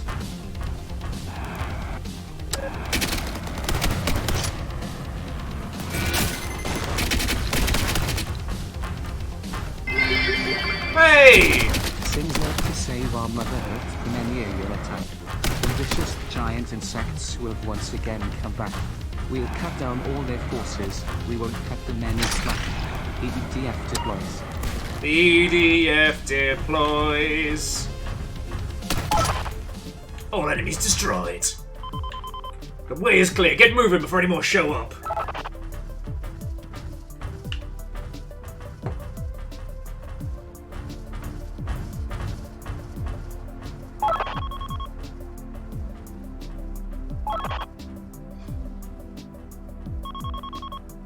So Legend, sadly, I don't know it from heart. I wish I did. Sorry, and Ferric Phoenix Watto, and welcome. This is more like, I would be describing it as kind of like a classic Armored Core, but it's probably closer to like the old mech platformers of like the 16-bit era with a fresh old coat of paint.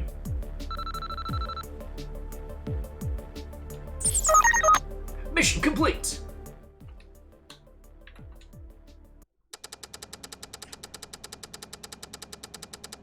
Ooh. Nice.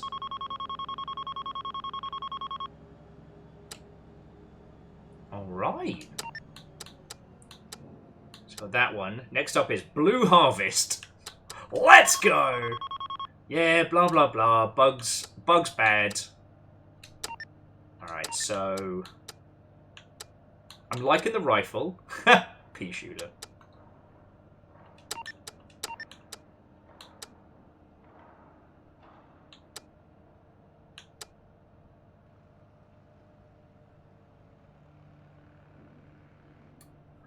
Ooh, auto gun or homing rocket? I'm feeling homing rockets. Like rocket tubes having a good time. Homing rocket, that's what's up. So Ferric, so this one is more like you choose equipment, but each of the mechs has a different style to them. So like we're using the basic standard. Which has coolant type radiator, and this one has a vent. So I think with this one, the idea is that you basically overclock the engine until it's at max, then it vents, and then it starts to cool down. But this chunky chappy has a much higher capacity for violence. So, and then later on we get the commander type, increasing thrust capacity has increased the cost of armor plating. So this one is the fancier version of the GBO1. But yeah, right now I think we're good for just and more DACA. I do like the sound of those auto guns though.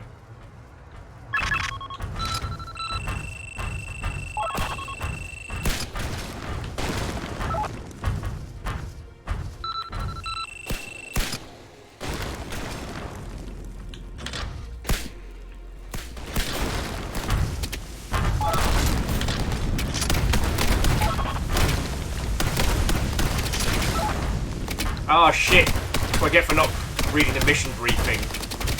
Protect the trucks. Where are the trucks? What's an aluminum falcon?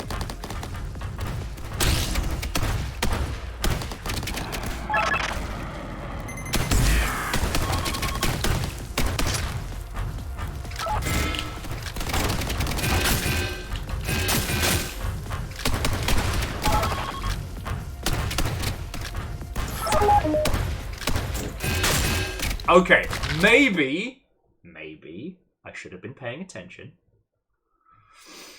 Well, and Jamami, like, this game's $10. This game is $10 and it's super indie. Like,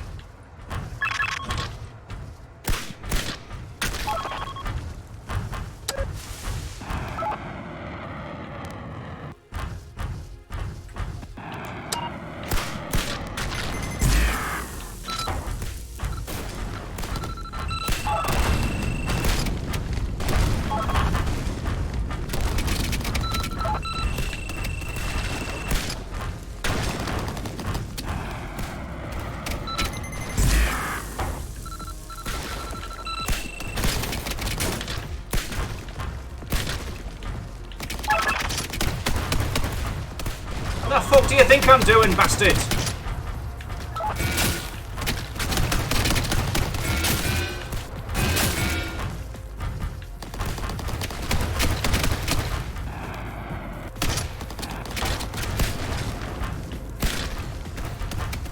It's alright. Friendly fire is probably not on. Don't even worry about it.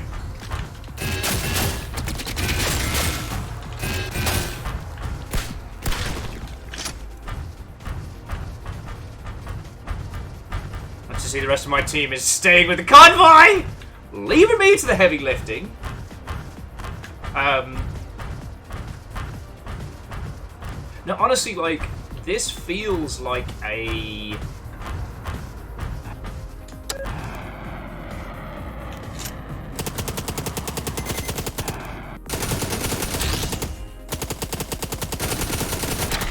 Like, this really does feel like a translation of a classic 16-bit title.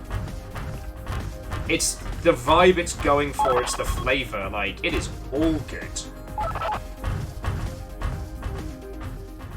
Villains! Like, I know aesthetically it looks very EDF, it looks very, like, almost heavy gear. But, like, seriously, this thing is...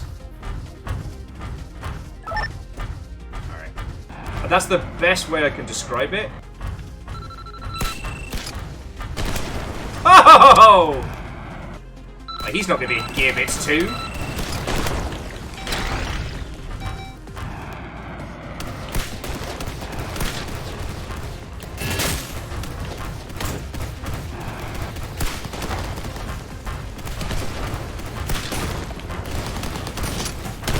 Oh! We are the champions, my friends.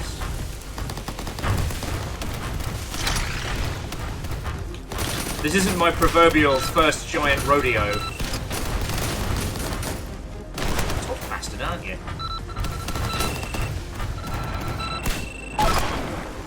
Yeah. Excuse me? What do you mean, second wave? Second wave of what? Raider gun. I'll see the transports! Our transports are no problem. The trouble is how we'll get the loot. Let me take the escort. You can focus on the trucks. I have inconsistent voices.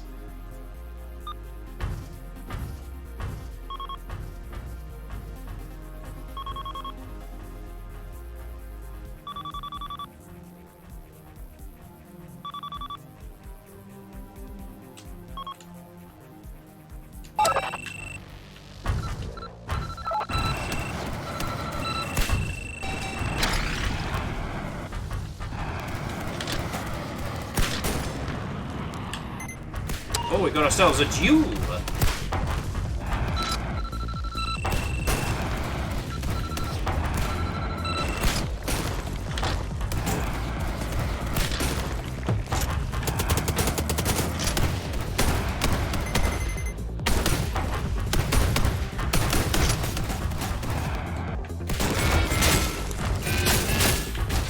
Fuck!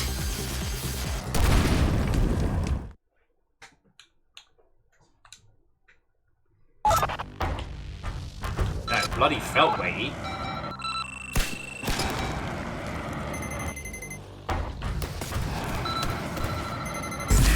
Yeah, I'm not sure how I feel about Char Hasnable over here.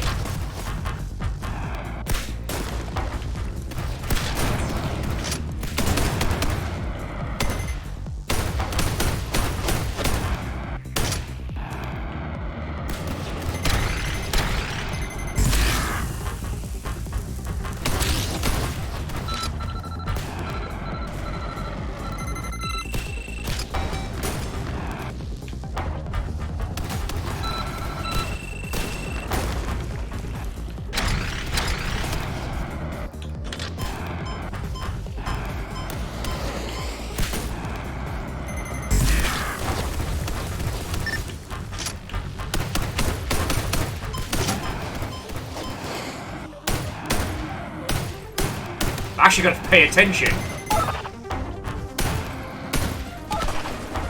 And he's gone! I just maybe killed a child there. I might have done a war crime. Let's not focus on that too much.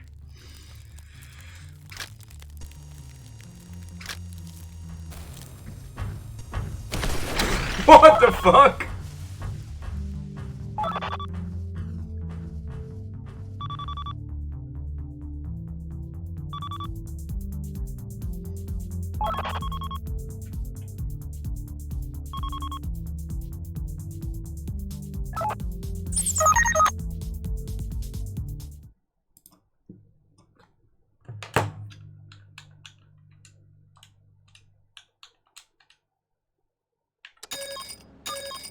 And Phyllis, you are entirely correct. Oh, what the shit?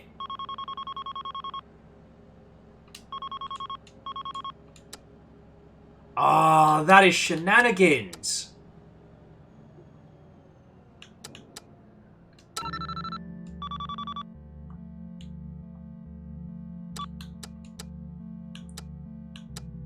So basically, grumble, grumble, grumble, grumble. Ooh, new guns. Bazooka, tac missile. What else we got? Cannon. Ooh, twin guns.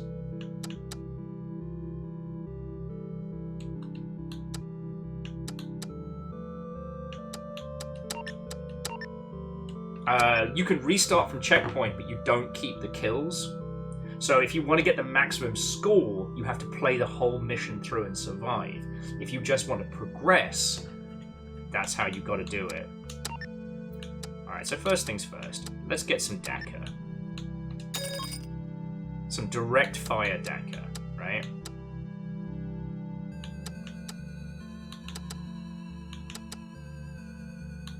Actually, even more Dakar. There we go. So we'll keep this one as... We'll keep this one as lock-on. Rifle was fine.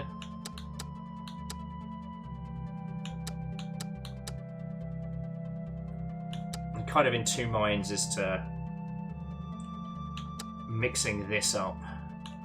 I might just keep this for the oh hey and spray.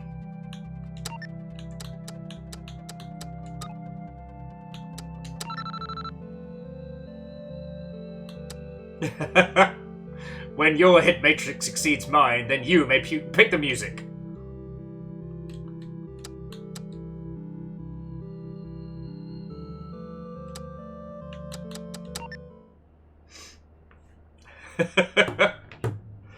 Sorry, I don't think this will have a big Bertha. Although that does remind me that we do need to spend another day on 0K. Because it does have fucking group survival, which is the best. Okay, so we did transfer orders with Blue Harvest, so Deep Dark. Investigate the disturbance in the mines. Yeah.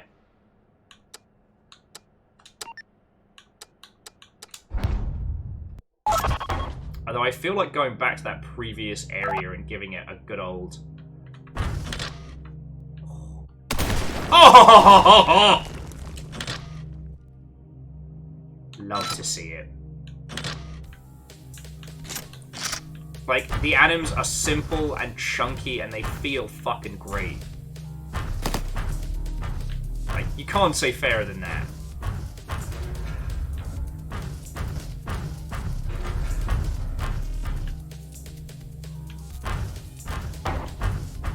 And yeah, honestly, friends, I did think this was going to feel closer to, as I said, like, early Armored Core, VIRTUA On, but again, this feels like a Dreamcast game that we were denied by time. Like, this is the Assault Suit Leon 3D.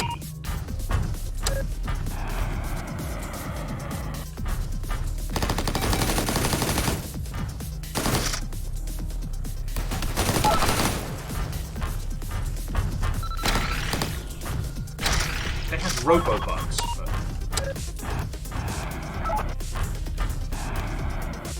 It does take a little bit of time getting used to the hover versus flight. I always want to tap A to jump, and this, jumping and flying, are kind of done by...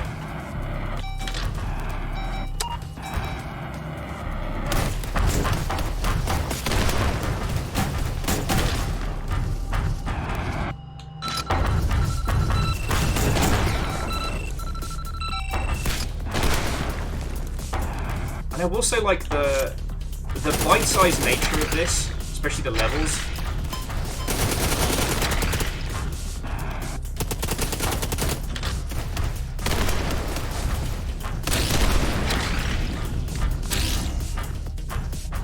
like, the levels are tight, they're compact. I don't feel like we burn or waste a lot of time if we're not succeeding.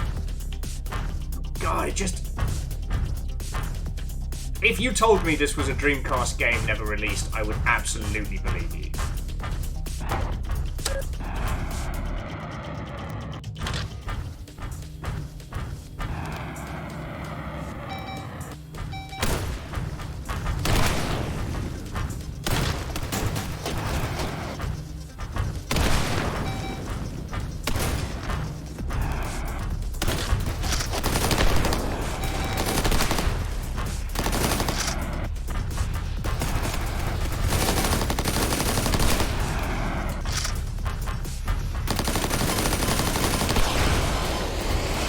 Fucking hell!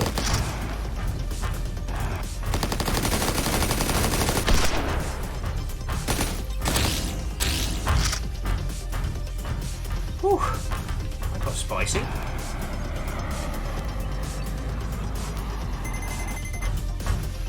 we got to get up to get down on this one.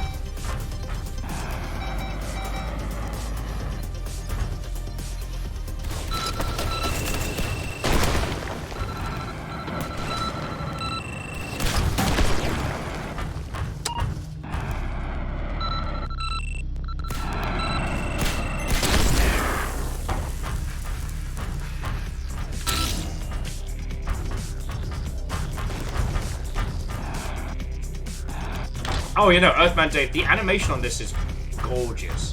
Do you know what? There's another mech game. I think it was called Dual Gear.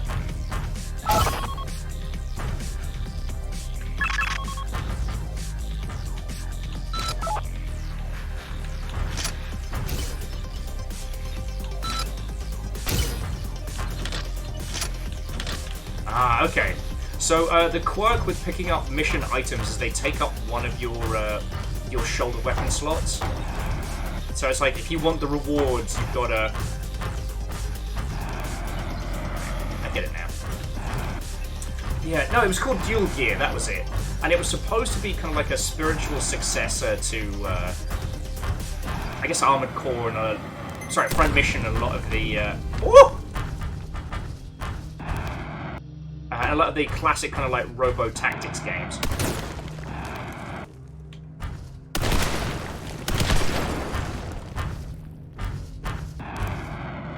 But God, does it end up overcomplicating everything?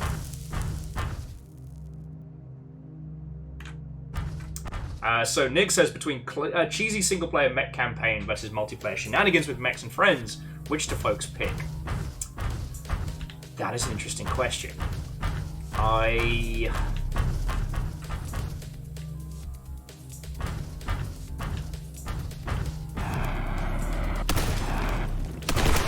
We've tried a few giant robot multiplayer games, and it's been hard to find one that fits, you know.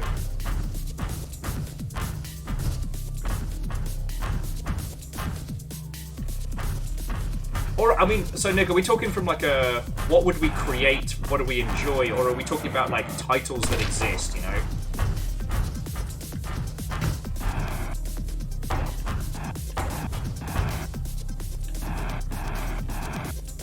Because we've really had trouble finding games that...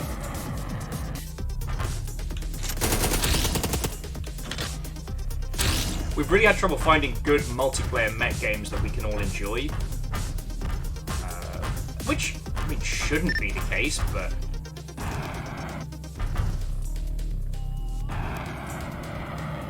Gods, I'm lost.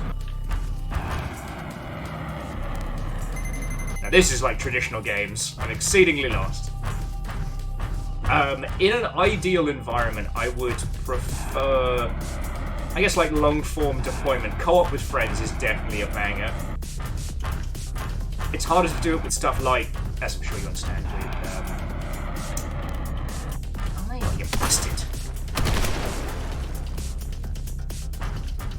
It's harder to do it with titles like Armored Core, for instance, because the speed of it does make group sessions incredibly difficult.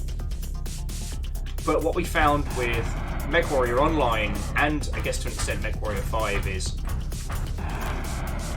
with online, the attempt to balance versus the thematics of the title just made it painful. Head Librarian, Watto, and welcome. Hello, hello. You did miss the industry banter of the day, but I do have indie giant robot video games for you.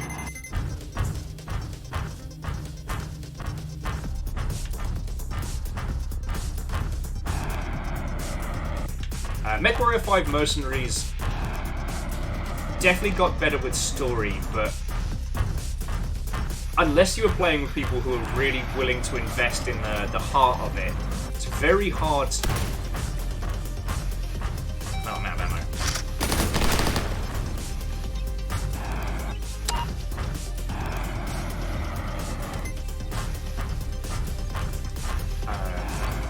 It's very hard to have a feeling of identity and group with MechWarrior 5 Mercenaries. You know, if you're playing it as a squad game.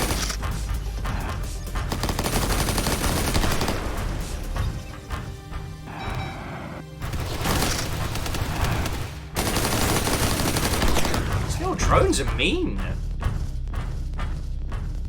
I might be getting bullied by tiny bug robots.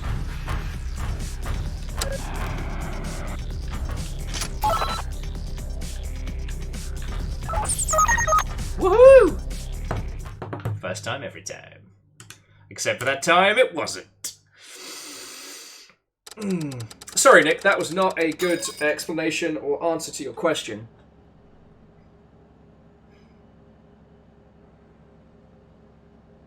I think that the appeal of giant robot games is the self-expression and kind of mastery. You create your mech, you choose your style and your role, and then you master that. And I think that's really fun.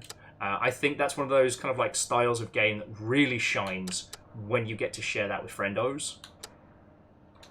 Oh, extra missions. What's this? Outpost. Escalating waves of enemies. Kind of like weapons, equipment to help you survive.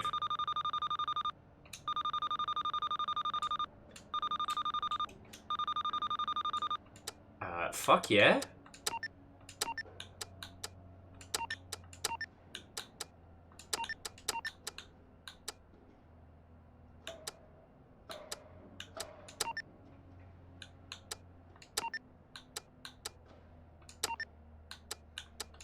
Let's fucking go. Ishkar, Watto, and welcome. Right, so 1000C to unlock the wingman. Exit, submarine gun, refresh, reload, resupply. Alright.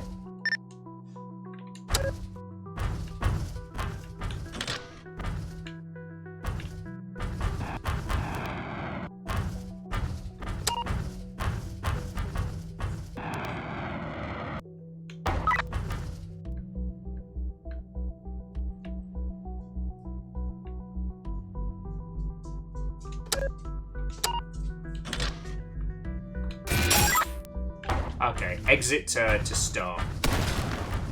Oh, that's fun. Alright, you bastards. Clump up so I can have a good time.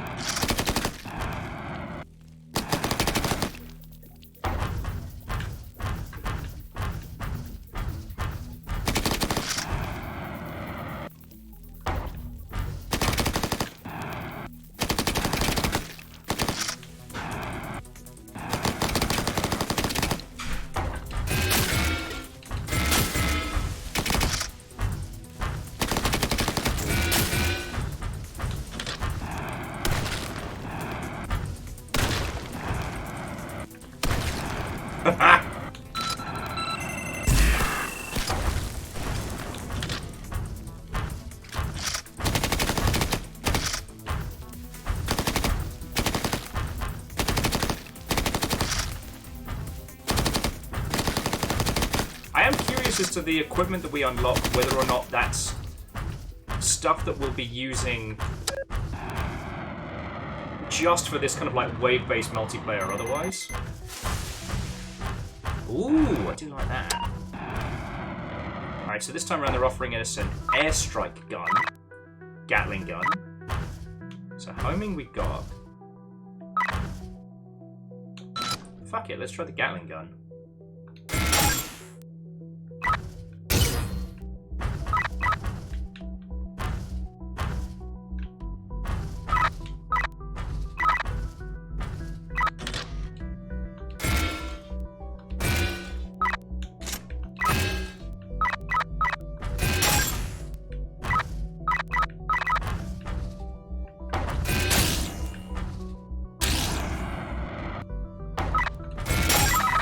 Again, I don't think I need to tell you all, but...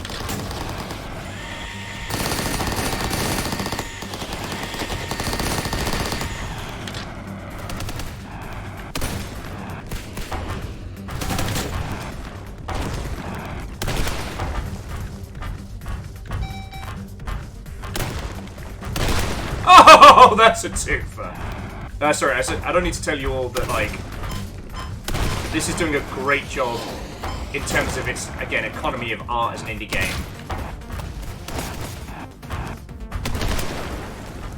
I'm having a feckin' great time. And the Spadden, that warms my heart, you know.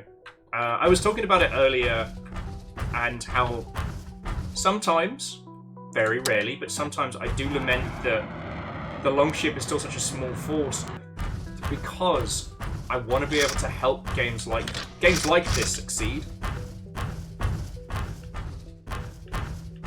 You know what I mean? And it is hard sometimes.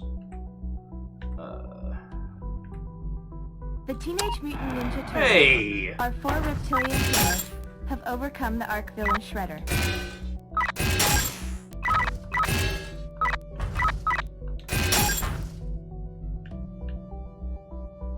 Oh. I have fucked up.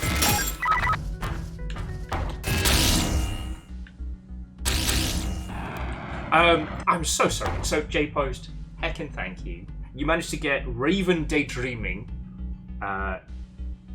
Ginger Gina, I see what they did there, McWigglestick, the New Hampshire McWigglesticks, Nymeth, and Skyges. Wow, that was just the bad times for dyslexics grab bag right there. Also, I did not buy any ammo, I just refreshed all of these, so I may be in trouble. Just gonna kind of kill as many of these with with my sword as I can.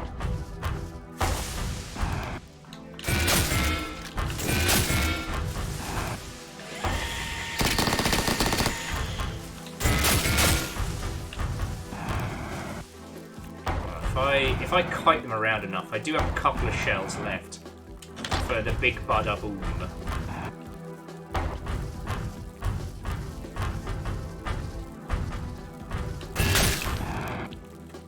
Alright, well, so Jamami, go get some sleep. Honestly, friends, like, in terms of games I recommend you play yourself, this is definitely up there. But there's so much of this that I would really struggle to convey just through play.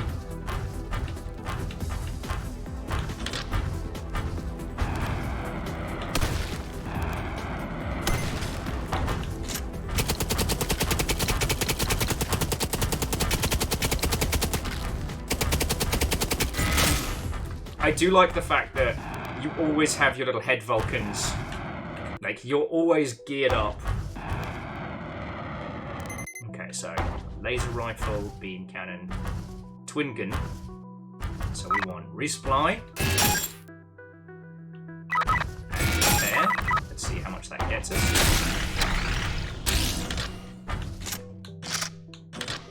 Definitely stand for another resupply. And fuck, we'll get another repair as well. I like what we're working with here.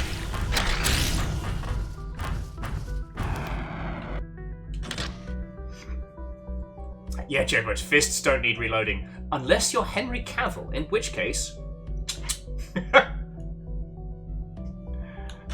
God, I keep meaning to make a gif of the, I forget which movie it is, where they reload the shovel and a shell pops out. God, I always forget that one. Ah, beats.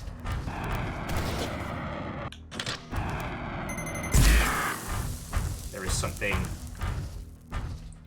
something big mad out there.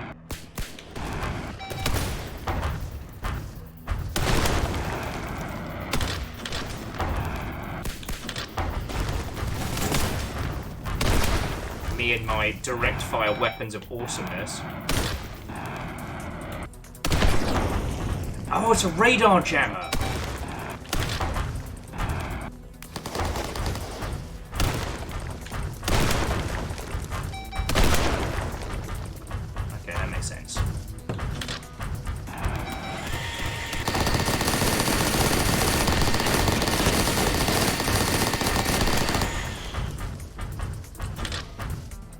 Oh no, stop, this is so much fun. And again, like, we're not going to be doing a full playthrough of this because I wholeheartedly recommend you play this for yourself.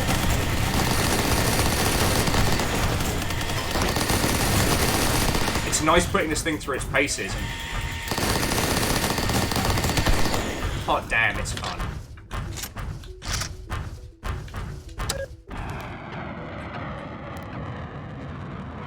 It's again, I think somebody said this on about the new Gundam Mobley game coming out, and it's like, it always breaks my little heart that Gundam is this gigantic franchise doesn't seem to be able to get the same kind of love. Like,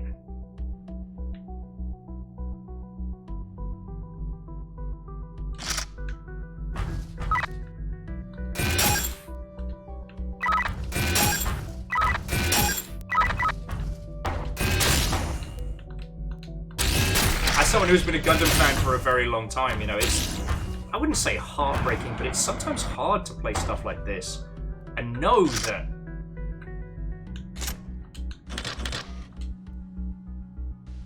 we can't have this same level of freedom and quality with our larger products. Yeah, well, so, Fearless, I think it's one of those things where it's like, yes, Bandai Namco is one company and they should be able to make all this happen, but in actuality, you know, stuff like Gundam is a gigantic brand, you know.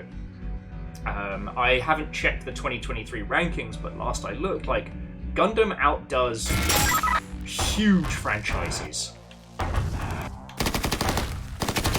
It's not a small indie franchise, you know. Aren't you a big bastard? Woo! Aren't you a spicy bastard?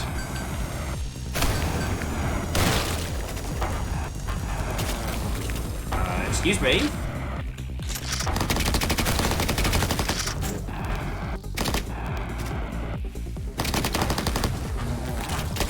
Bees! The fuck?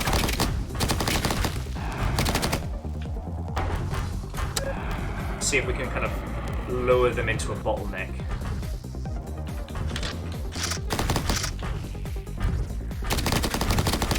Properly EDF this nonsense.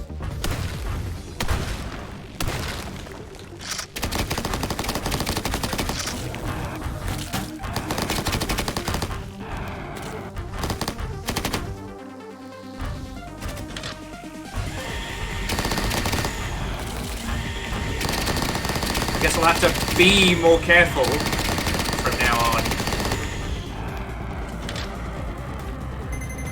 Running out of ammo so fast.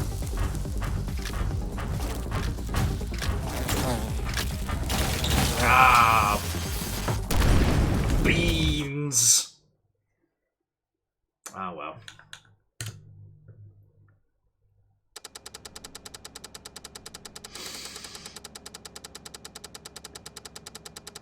Was it a scary movie? Huh. Oh, Kakazi, good find.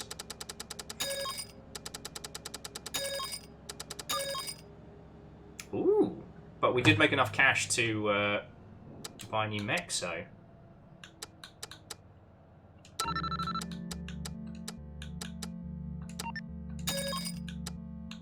don't think we get any of the later stuff for a while.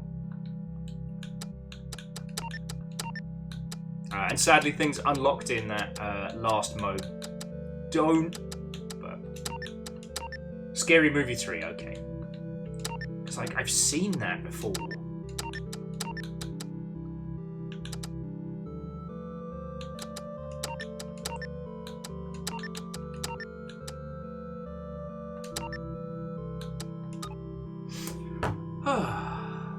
Anyway.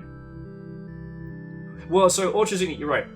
Melee is our friend, but when there's too many bugs around, the ones we don't cut just bite straight through us. So we need to have enough mobility to kind of like get out of it. Fearless, I would love a Gundam themed strategy game. We deserve something like that. And the closest we've gotten is the turn-based RPG, which is kind of a bit of a mess, but I think that one is the... I think it's... God, I'd have to look through my list, like Cross Generations. It's one of the few good Gundam games on Steam.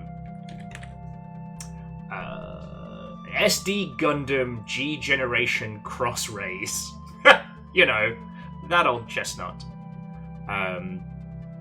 That one's a lot of fun because it's a tactics RPG, but each campaign is one of the Gundam series, so you can play through all of Iron-Blooded Orphans battles, you can play through Seed, Gundam Wing, etc. And then later on, you can use the mechs that you've like upgraded and worked on in other campaigns.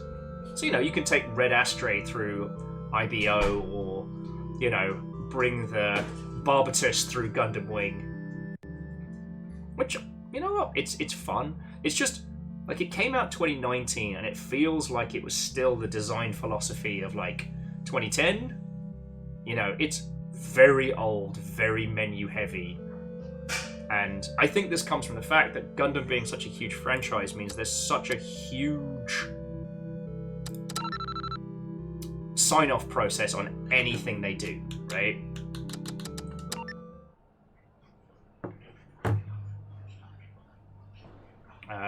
Okay, Earthman Dave.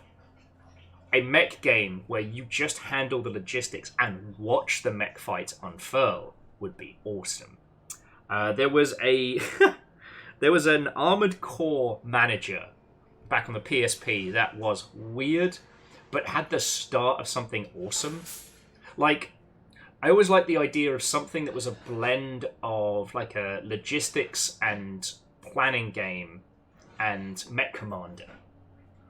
Perhaps not to the same extent with Mech Commander's like very, very basic squad combat.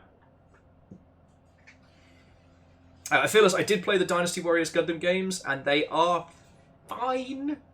If you get some snacks and a friend, and you both would rather play as robots rather than, figures from the Romance in the Three Kingdoms period, jobs are good.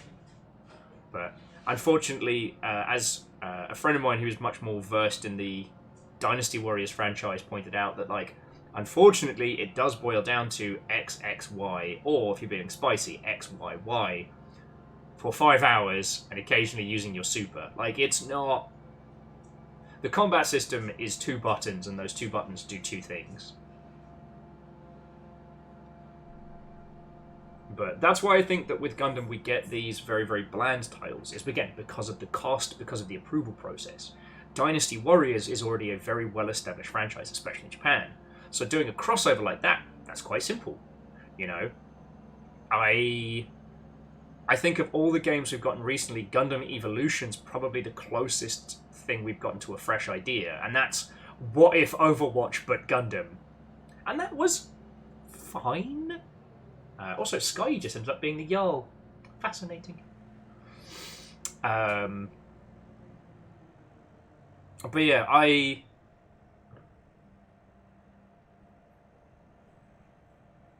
Varbles, I wholeheartedly agree. The Fire Emblem Warriors games did suffer from a lot of the same problem. I really struggled to get into the Berserk Dynasty Warriors title, even though I love the idea of it, even though getting to see, Guts go full hardcore mode is something I really look forward to. It was just...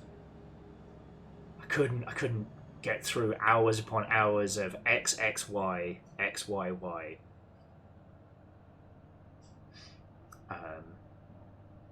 But I think, Varbles, what's really interesting is Fire Emblem as a franchise has done such an incredible job of evolving the whole tactics RPG space. It fully embracing the visual novel elements and the relationship elements.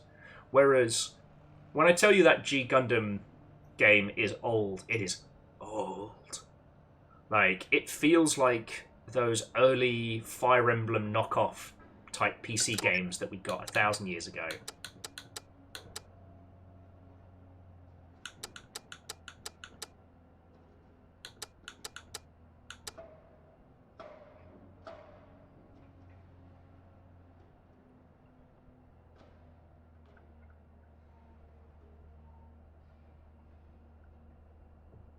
Now, I'm not saying that I have a solution to how to make the Dynasty Warriors games better, and I'm also not saying that if you enjoy them, you are wrong, right? Like I said, kind of playing arcade games with very, very simple combat.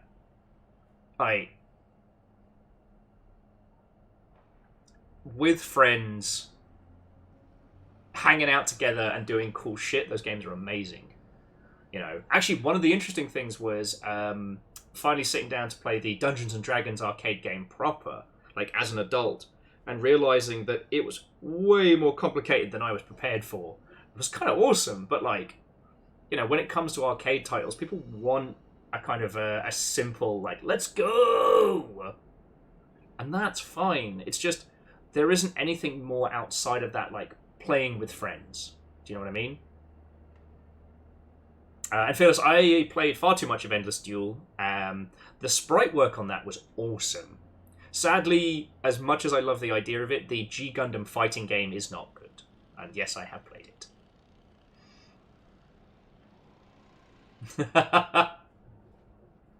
Oh yeah, no, Fred, absolutely. Like, the D&D arcade game, you got so much gameplay for a single credit. And, like, as you got to play it more and you got knowledge, like, you could work towards magical weapons, you have a build, you could find items, like, Kakashi, Custom Robo was real good.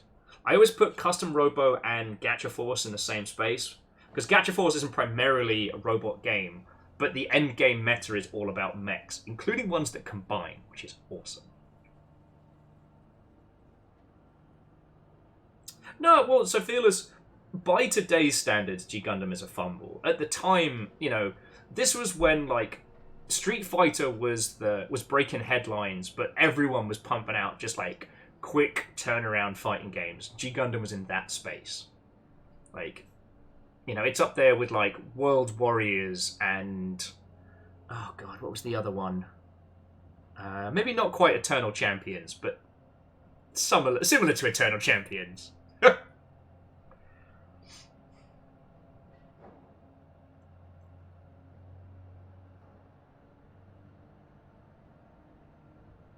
But yeah, just jumping back to what Earthman Dave was saying, it's like, I think you could do a really good logistics-based mech game. Hell, I don't even know what the status of Mech Commander is. I'm sure Mech Commander would be incredibly boring to watch. Let's see what pricing a tracker will do.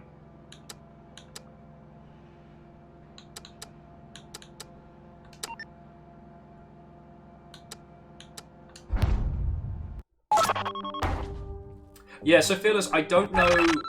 I don't think Mech Commander officially counts as, like... Oh, guess who did not look at how to tag robots? Oh, there we go.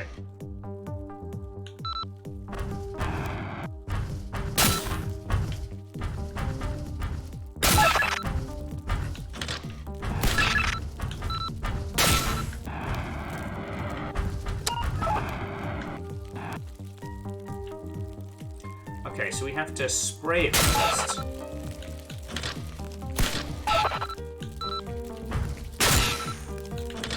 Yeah, I get it! So spray a bug.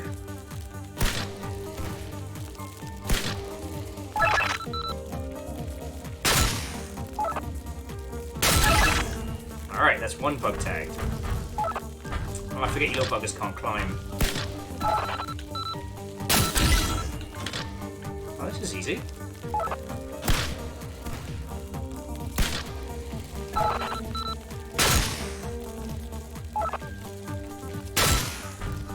Alright, Stinky Bug. That's 3. Haha. Chalk it up to Will didn't want to listen to the tutorial.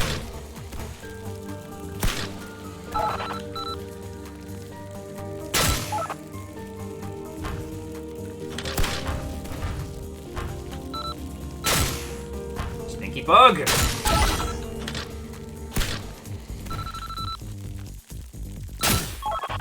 Job's a good one. Do I win? Perio says, did you get a chance to play Gundam Base Assault 2?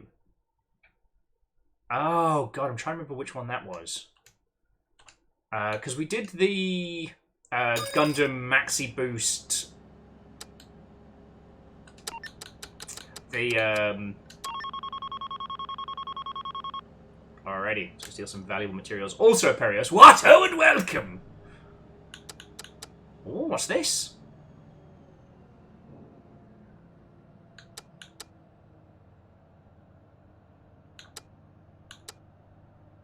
Oh, this one's fire.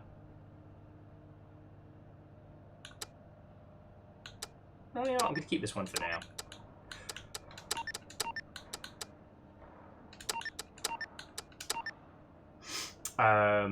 For the PlayStation, there is Gundam 2D Fighter that spans several series. Oh god, that's the Big Zam.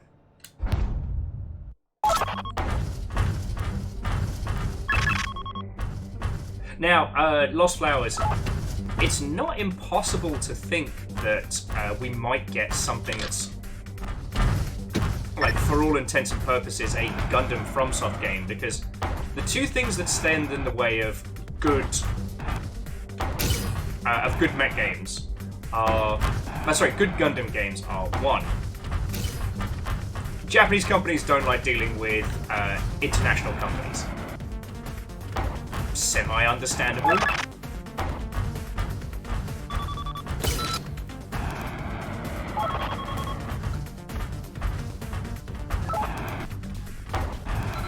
FromSoft is a now very prolific Japanese developer. You know, they were the budget choice 1,000 years ago, and I'm glad to see how much that's changed.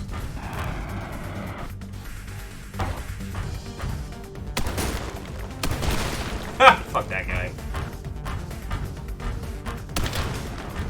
And your little dog, too.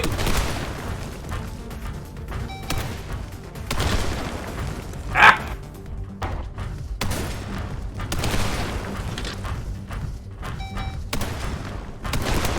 Ah! Ah, damn, it feels good to win. I just never get tired of it. I just can't stop winning.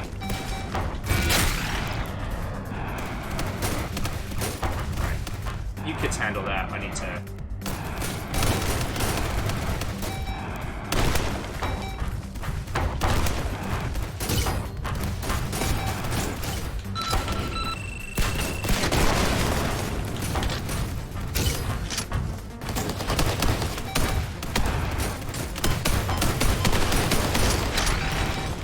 Ah, curses!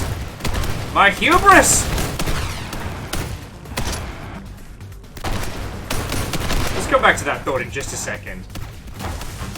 Anyway, all I was going to add is that we have been lucky enough to get, like...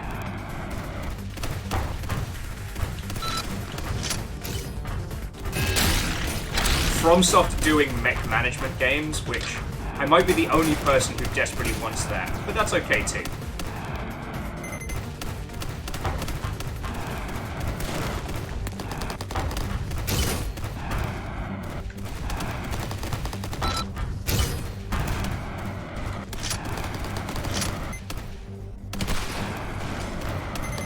Yeah, so Perios, sorry, yeah. On the PSP, there was essentially a football manager for Mechs game that FromSoft made.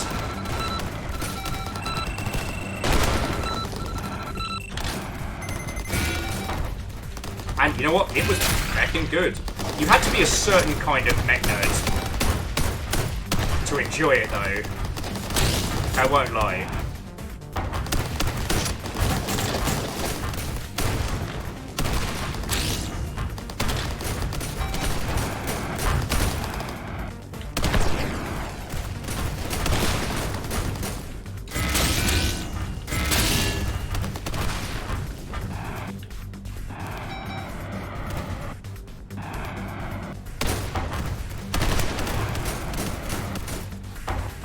Yeah, actually, so fearless.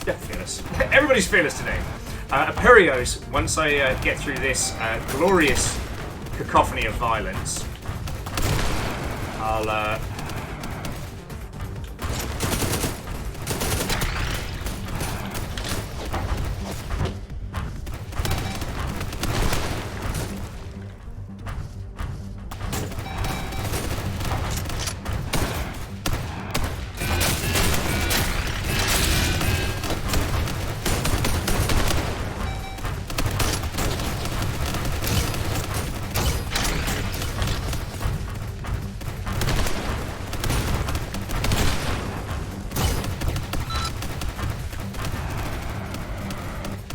I'll bring up some footage of it.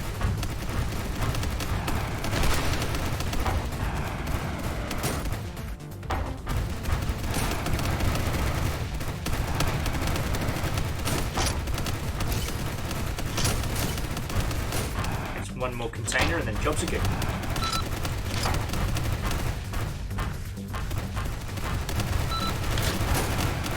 Because I do want to talk about this, and you're right that.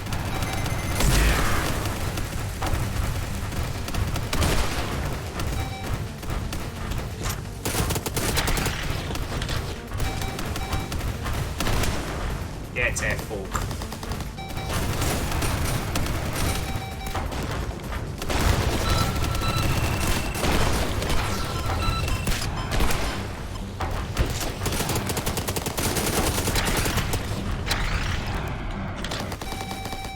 Where's that on a fucking...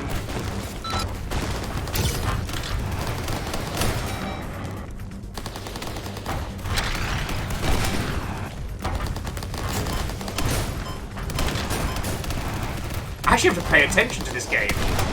I thought I was going to be able to easy mode dunk on this.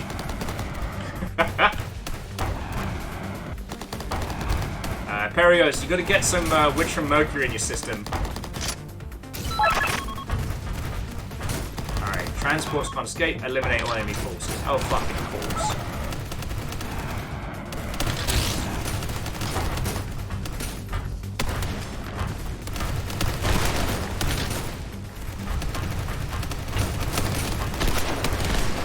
One guy in particular.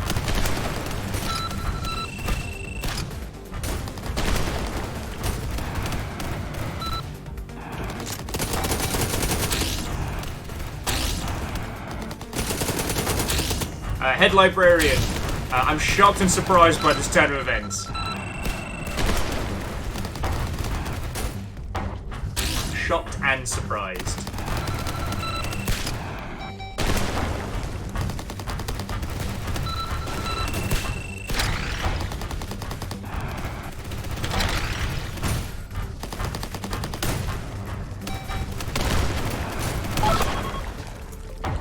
That's how we get it done!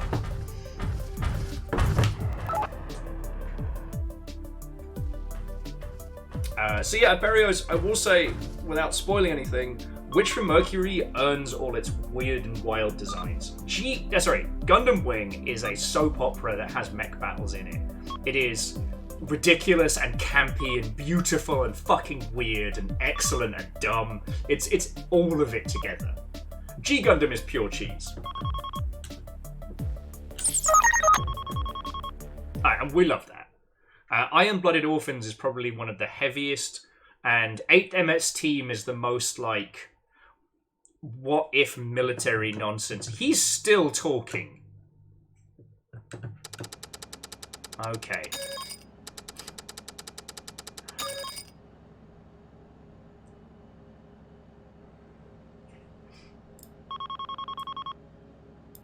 Okay, so...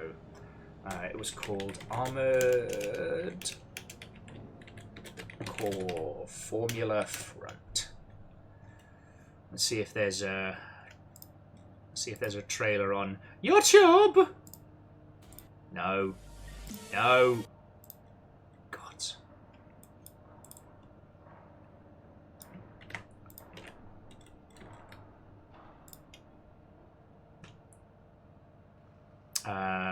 Okay, well, I've got the intro.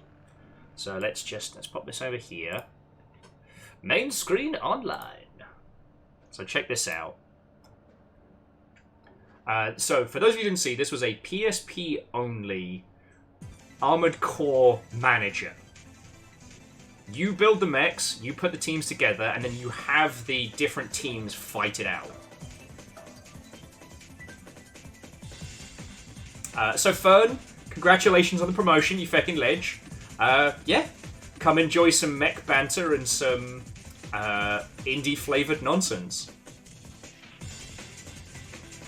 Now, I don't think you need me to explain why I fucking love this. This is the aesthetic of Wipeout, with the combat of Armored Core, except for you're not playing it. You're just planning the mechs and having them smash into each other. You know, this is Battle Mech Tamagotchi Manager, and I love it. You know, Dustin, yeah, this is basically it. This is the Balu Bowl Manager game we all deserve. You know, and in the alternate Memnull universe where it became a gigantic success hit, this will exist.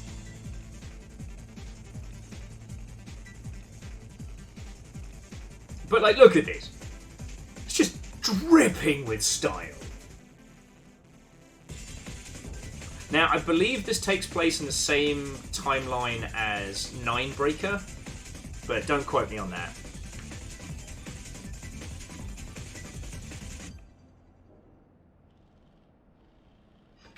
Yeah, I'm pretty sure that's where that one comes from.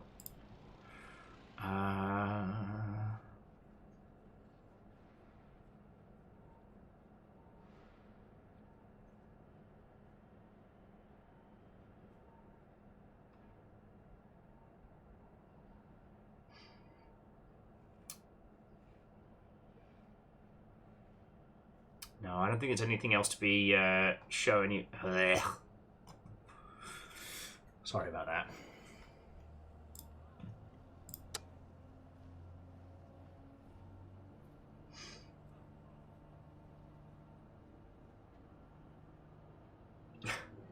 No, like I said, that was fucking cool. And it was one of those games that it was Sony being peak Sony during their PSP years, where they were taking like a few of their like big weighty franchises and doing weird shit with them. Okay, I can't put it on Sony. Like, this was FromSoft just experimenting and having fun with it. But, like, you know, this was the same era that also brought us Parasite Eve 3 with the explodey clothes and a whole bunch of other weird stuff. And the actual success of Monster Hunter, which, once again, whoever it was at Sony who dropped the ball on Monster Hunter being a PlayStation exclusive, like, fucking yo. Dustin was just informing us it is the 20th anniversary of Baja Blast. Ah, yes, that time immemorial where one person went, what if I took all the ice lollies in the freezer and made them a carbonated drink all at once?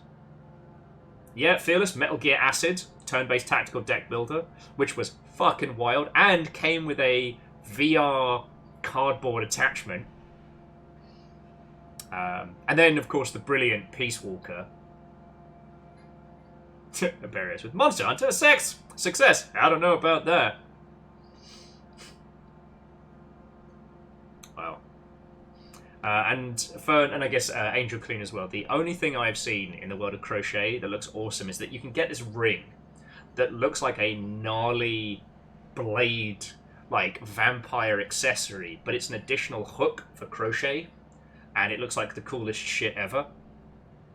I don't know if that's a commonly known thing, or if that's an unknown thing, or what have you. You know, I've still been trying to find the...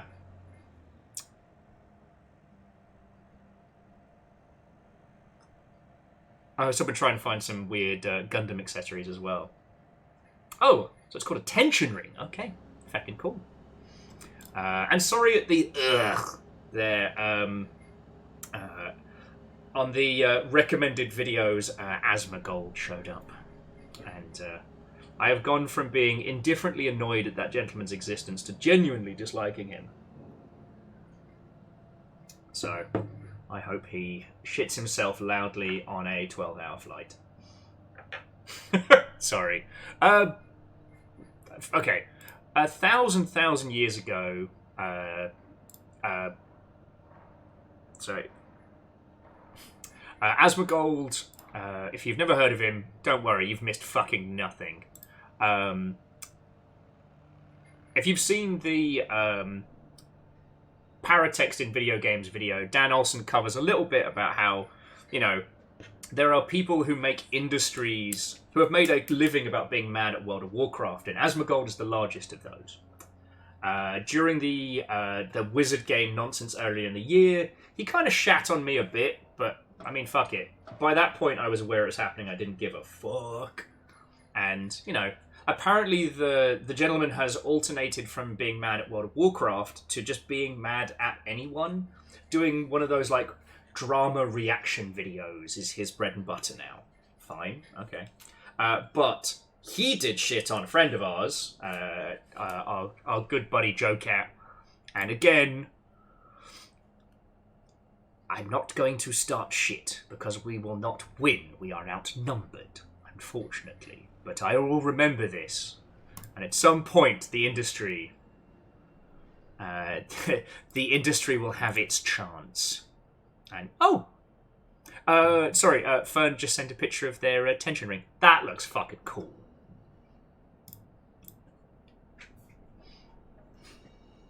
Anyway, the Dingleberry deserves no more of our attention or conversation. But that's why, while scrolling through there, I viscerally went, ugh. In case you wanted to know.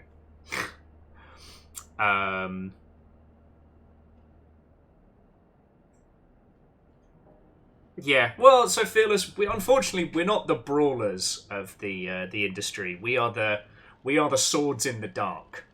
They'll never know. They'll never know what we do.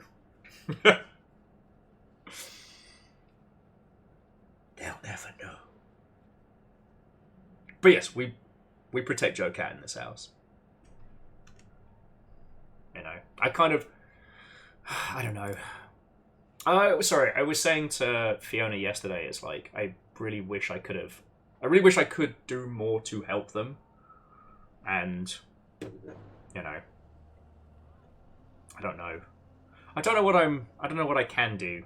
Fiona pointed out something, which is that, you know, I don't know this, but, you know, I would assume that Joe has a good relationship with their family, which I do not have a good relationship with my family. So, like, if someone's like, I found out where your families are, I'm like, well, fucking good for you. You fucking deal with them. You didn't dox me. You've just unleashed a curse upon yourself.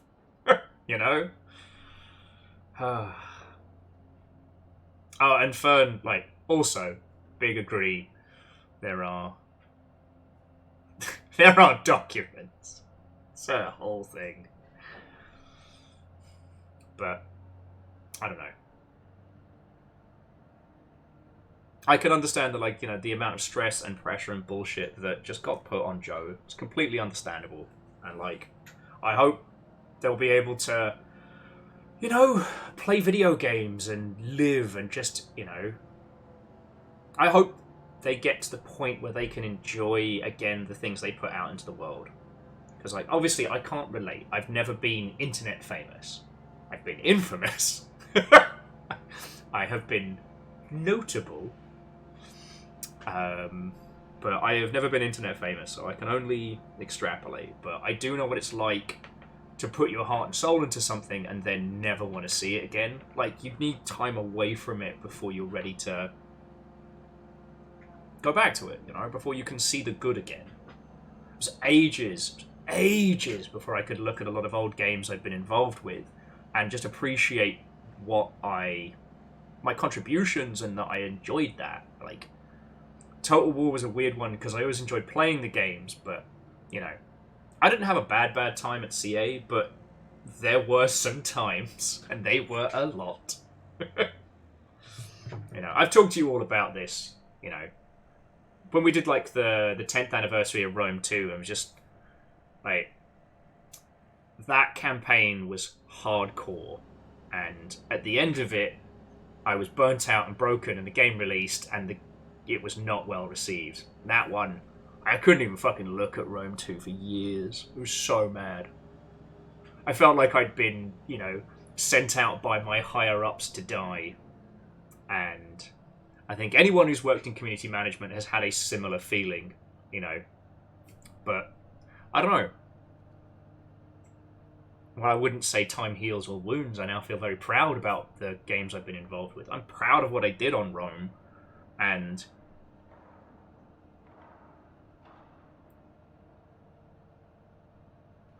I'm really glad I did that, you know. I would raise a glass, but I finished mine.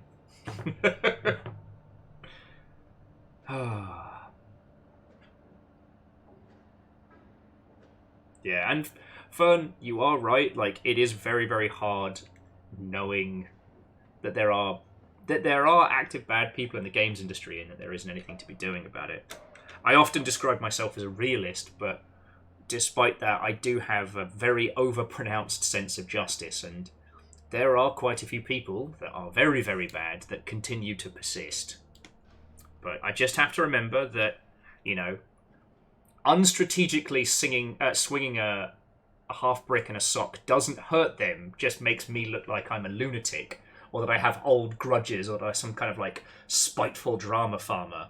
So no, I bide my time. I strike when right.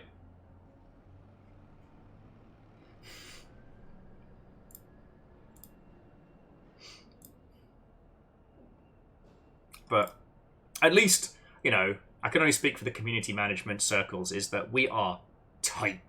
The CMs, we talk. We squad. And I do love how the...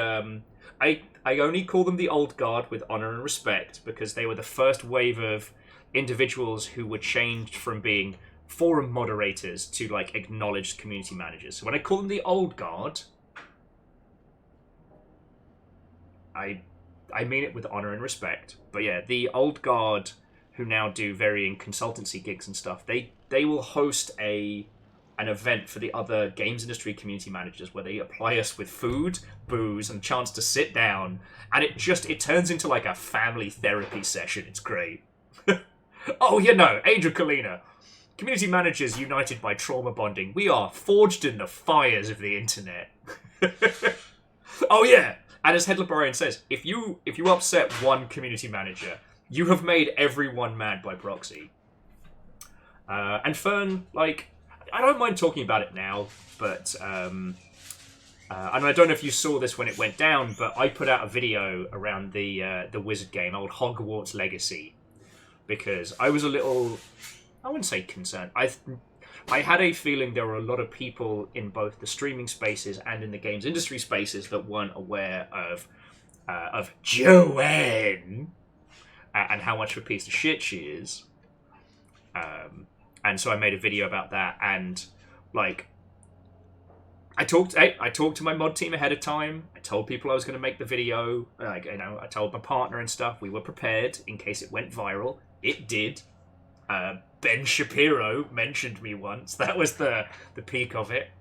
The Daily Mail called me US Gamer, Will Overguard, which I'm still mad about. I am an industry professional with 10 years of experience, and I stream for a living.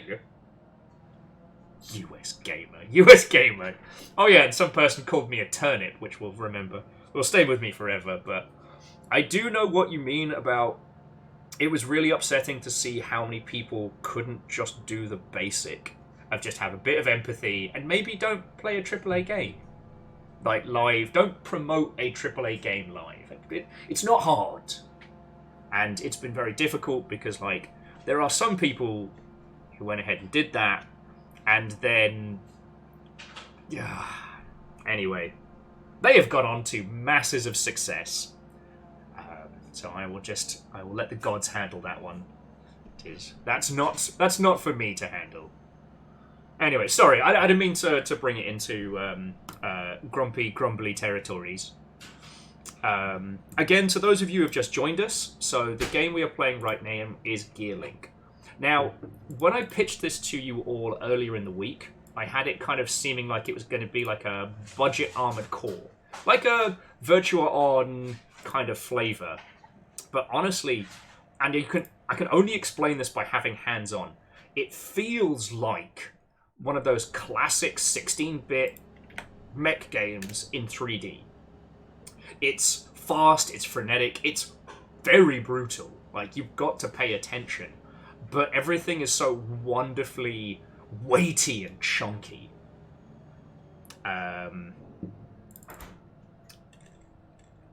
It very much reminds me of Target Earth. And the subsequent games from it. The best in show of those being a game called... well, you'll know the brand, but Front Mission Gun Hazard, which was a side story from Front Mission, but instead of it being a tactics RPG, it was an action platformer. God, so good. It's still one of my favourite games of all time, and it was definitely... Front Mission... So Gun Hazard's an important one to me because, you know, you grow up and you kind of think X genre means X thing, right? You know, you can't have a story in an RTS because it's a strategy game, you know? Platformers are just, you know, mascot throwaways for light-hearted entertainment. And then I played Front Mission, which had this, like, globe-spanning, like, political intrigue plot with, you know, betrayals and subterfuge and all sorts. But in a platforming game. Like, a platforming gun game. Because, like, Metal Warriors is incredible, but it's still a bit like, they are the baddies, and you are the goodies. Go do cool robot stuff. Oh, now you have to go to a planet, and there's, I don't know, fucking ruins and shit. Don't worry about it. And if you haven't seen, by the way, Metal Warriors was published by LucasArts and is one of the greatest mech games of all time. Probably, again, very dull to watch, but so good to play. But yeah, Gun Hazard turned around and went, like, why can't we have a serious story in an action platformer?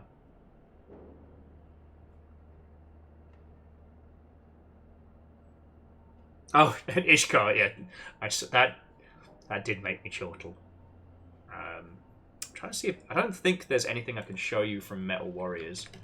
Not to be confused with Metal Marines, which is a pseudo turn-based tactics game.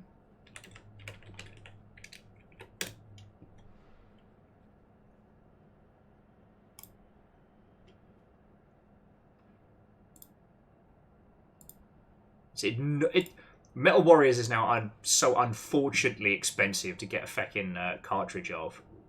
But it's some of the prettiest concept and pixel art that you will see. You know, it does have Front Mission beat for mechanical designs and things like that, but... God, so gorgeous.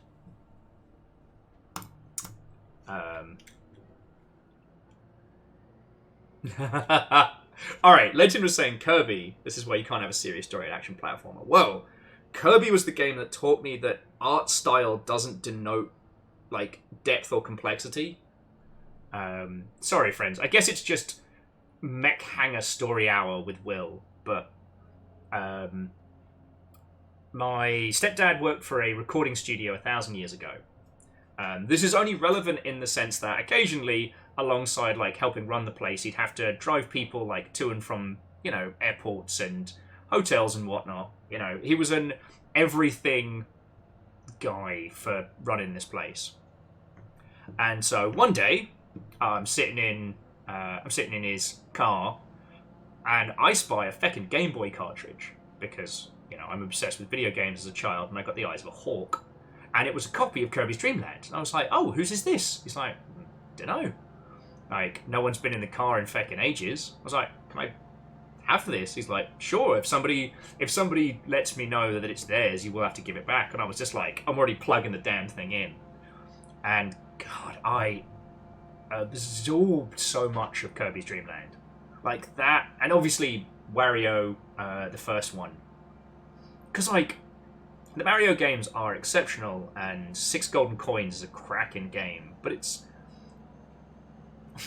Alright, fine, I'm glad you're picking up what I'm putting down.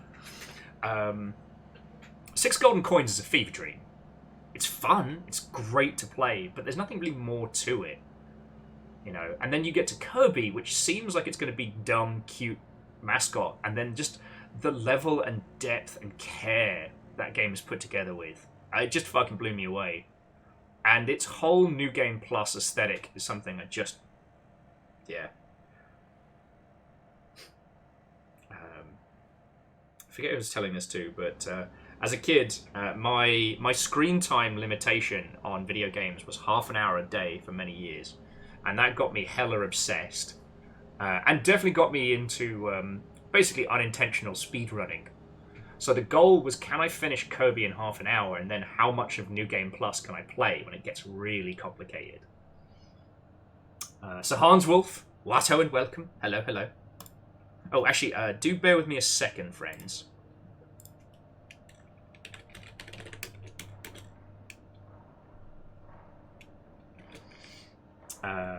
Oh, okay, so Hans Wolf. This is... I'll pop it in chat for you again. This is Gearbits. This is an indie giant robot cacophony of chaos, and it is a ton of fun.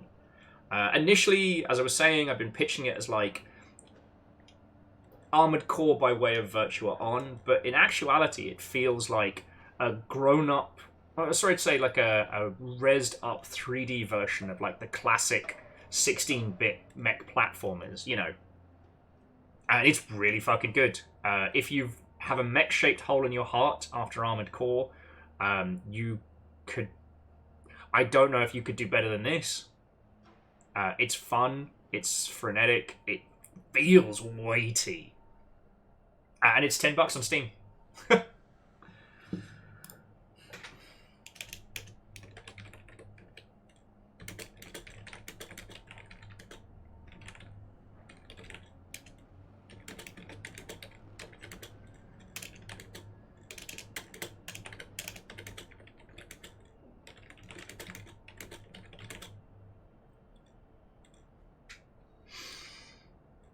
Wait, so Hans Wolf, are you talking about the low poly FPS battle bit, or another one?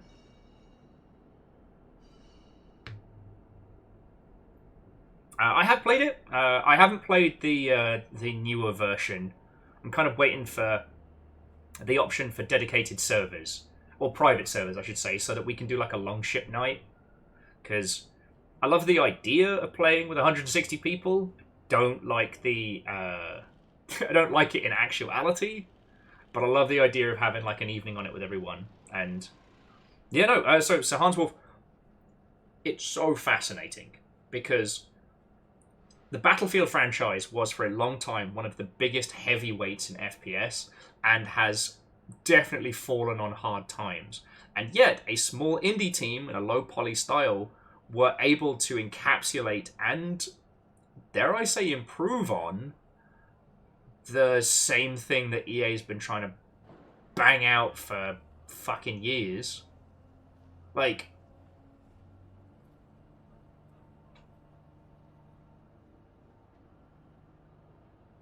we talk a lot about work smarter, not harder, and BattleBit Remastered is an incredible example of that. You know, if the game franchises that you want aren't doing the things that you'd like, you could just do what they do better. Like, now we know why the Battlefield franchise has been suffering. EA's insistence on, fucking Frostmourne or whatever it's called, their in-house game engine they spent so much of, which is brilliant for visual fidelity if you know what you're doing, but that's not what their audience is really seeking with things like Battlefield. But there we go, Frostbite, that's it. Call it Frostmourne, fuck.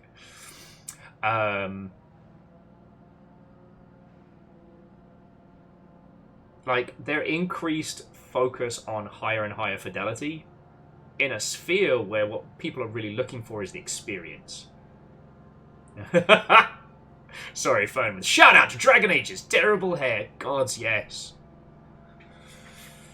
And God, I think it was it Mass Effect Andromeda that had to use Frostbite, or is either Frostbite or their own in-house? God, poor buggers. Sorry, I repeatedly think about Mass Effect Andromeda in the impossible task. Like, damn things up there with like Metal Gear Survive in terms of unreasonable requests made by companies. Was it Anthem that used Frostbite? Oh, those poor buggers.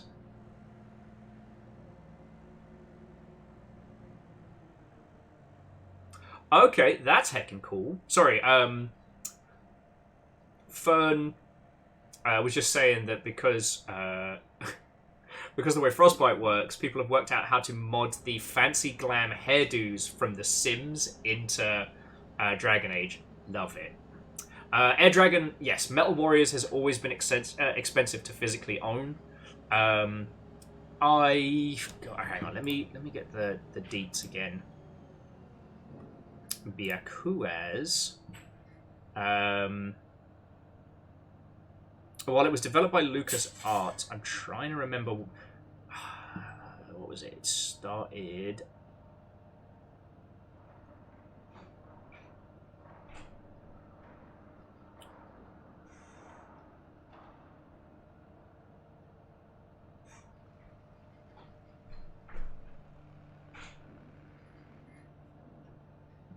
So yeah, no, it was the Zombies Ate My Neighbors team that made it. It was made by LucasArts and published by Konami.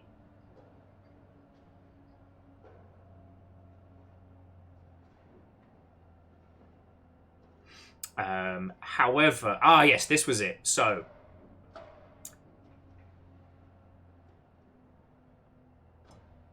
yeah, so here we go. So, what happened with Metal Warriors is that there was rumored that Nintendo were doing a deal over Cybernator, which is another one of the... I think it's another one of the renames for Assault Suit VTOMs. Sorry, Armored Trooper VTOM. No. Assault Suit Layton? God, there's too many names.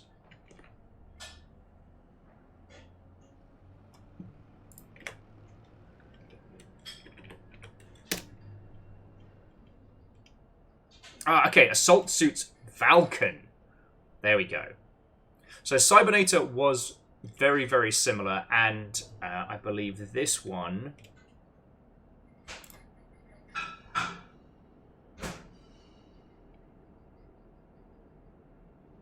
Oh, yeah. So this one had a fancy deal with a whole bunch of different companies. And would actually end up getting published also by Konami, creating the situation where people mistook Cybernator... sorry, they mistook... it was either Metal Marines or Cybernator as a sequel for the other. Anyway, with Metal Marines, it ended up getting rushed to development, and in theory, there are only about, 50,000 units produced in total throughout the world. So...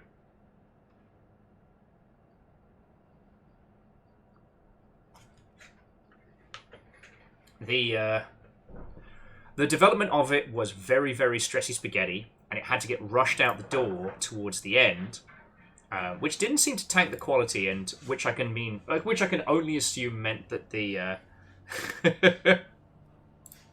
that the poor buggers making it basically crunched themselves into a fine powder. But yeah, much like with Facele and stuff like that, it was a very, very limited run. But unlike Facele, it was very, very well publicized because, it was fucking made by LucasArts. I do think it was hot BS that Konami published both and kind of put them up against each other. I still think that's a jerk move. But yeah.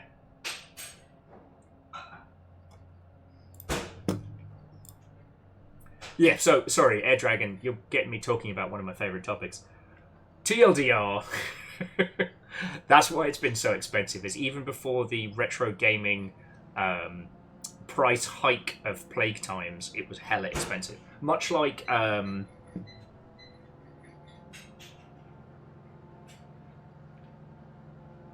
Panzer Dragoon Saga. Fucking hell, I had to go into the vault for that one.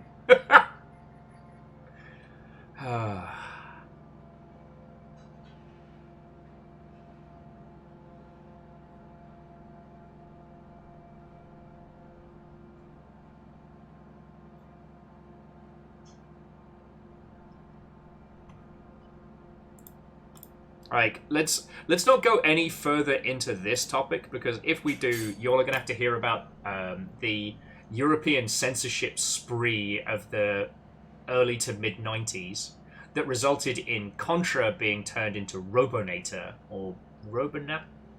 Anyway, they took early Contra and replaced all the bad guys with robots because of I believe it was South American group by the name of Contra.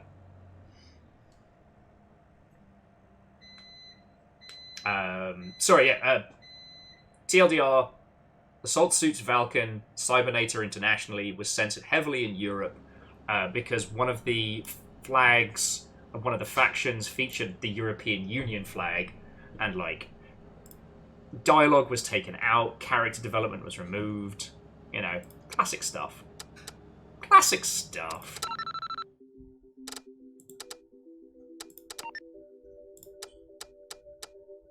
Oh, who's this big boy? A manned version of the autonomous drone. This machine makes up for its poor fighting capabilities with armor and weapons. Actually, I don't know what FCS is. I probably should have paid attention in mech school.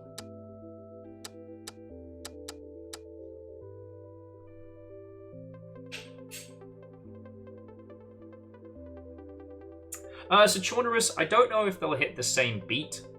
It doesn't have that escalation of chaos yet. And to my knowledge, there's no... to my knowledge, there's no multiplayer in this one. No, Verdenflow, you're right. It's probably farting camel storage, yeah. I would say, like, I would put this in the vein of people that have, like, fond and classic memories of Dreamcast games or giant robot titles from yesteryear. Because it's all of the fun with the faff kind of shaved off. Unlike Dual Gear.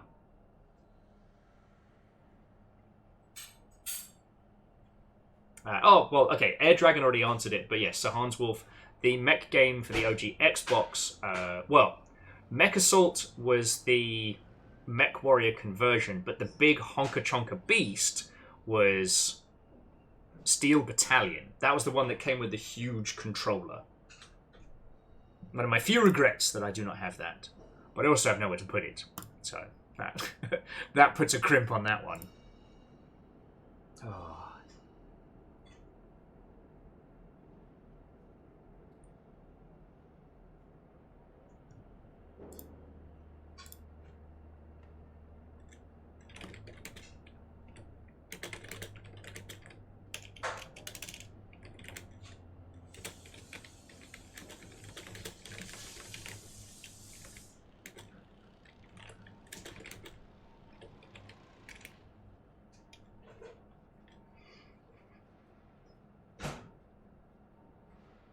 Oh no, so Chornerus, I think you'll have a great time with it, but you know, if someone's like looking for a similar to EDF experience, I don't know if I'd put this in that box, but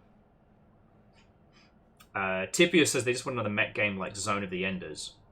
Oh, well, let me see if so you tell me this after the Steam sale has ended.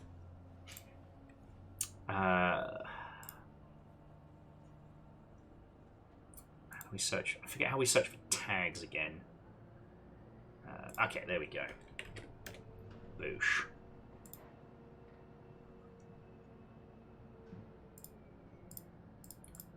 Sort by user reviews. So let me see if I can find it, because there's a few bangers that do hit that same itch as Zone of the Enders. I just have to find them.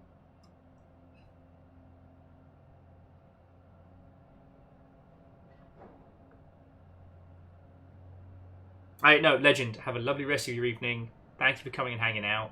I don't know why you lot put up with me constantly talking about giant robot games, but I'm very, very glad that you do. Is it Sunrider? No, that's a tactics game. Where are you?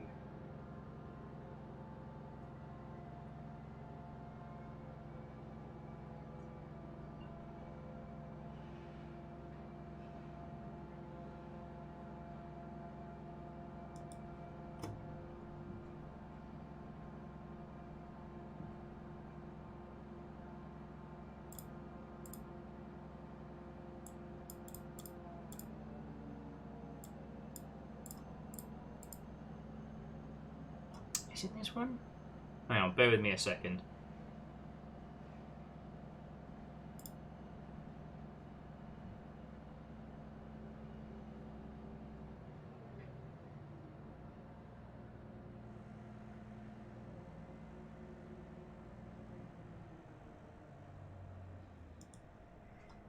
Because it's not Vox Machina. Oh, sorry, Demon Ex Machina. We know that one. Hey! QB, how in the hot heck are you doing, friend? What? Oh, and welcome! We're hanging out in the hangar. We're talking about giant robot games. Oh, that is not safe for stream. I thought I'd found the game I'm trying to find. What I found was Spot. Sorry, Trivia's Clock was saying they'd love another game similar to Zone of the Enders. I have one, and I am desperately trying to find it. Forward Torret, Watto, and welcome. But no, so QB, how was your stream? What were you up to? It is lovely to see you. Oh, I found it! Took me too long, I found it.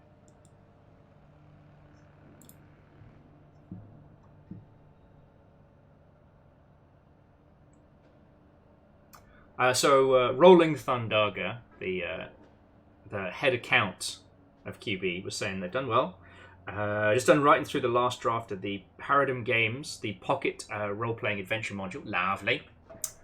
I am really hoping that life will give me a fucking break this year and I can actually do stuff with you and a bunch of other tabletop stuff I've been wanting to. Right, so... and Forrest, yeah, I hope you're doing well as well, friend. Sorry. Right, so Trippiest. Alright, I got you. So, Boosh, check this out. Welcome to Project Nimbus. I wish you'd asked me this during the Steam sale, because it could have saved you some cash, but this is... I hesitate to call this indie, but this is Zone of the Enders. Right? It looks very similar to Armored Core in the initial, but it has the same grapples, it has that same ridiculousness, it has the speed and the over-the-top nature. Like, it is so much fun.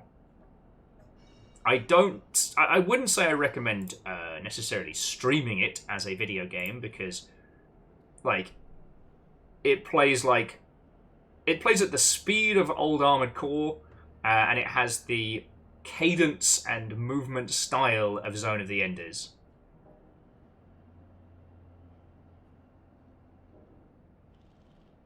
See, I got you.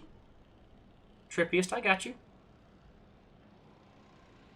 Like, it is impossible for one to know everything, but when it comes to giant robot-flavoured nonsense, this is my pièce de résistance, my specialty subject. There's also... Problem is, every time I read it, it reads to me as Assbreed, but there's also this Mother Hubbard as well. Now, this one's interesting because it flits from being varying flavours of... Ow! It's my elbow! I need those. This one flits from being varying kind of bullet hell styles with mech flavours to having different kind of...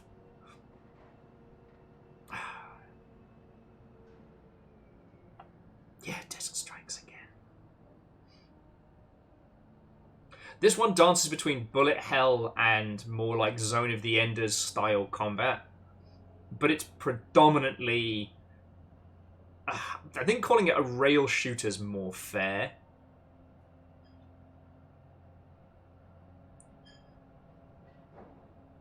Up there. No, Angel Cleaner, the computer is not in the way. That was just me being a dingus. That was me bringing my elbow down. Alright, and before we return to driving our giant robot about... is there anyone here who hasn't had me rave about Wolfstride yet? Tippiest, it is actually your fault that I banged my elbow, but I am not in the habit of bearing grudges, except for when I do. And then I bear them forever.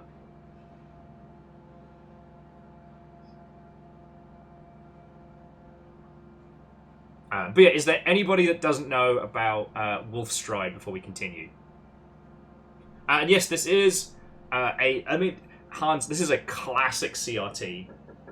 At some point, I will be hooking that up just for my entertainment, just to make me feel better. I mean, my emotional support telly.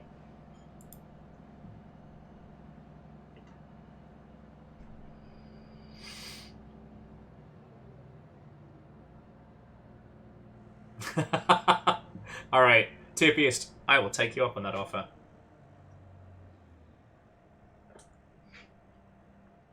Lizzie, I do have the thing, and I messaged the person about the thing, so the thing is still happening. It does mean you only have my company friends for the next, like, 20 minutes or so.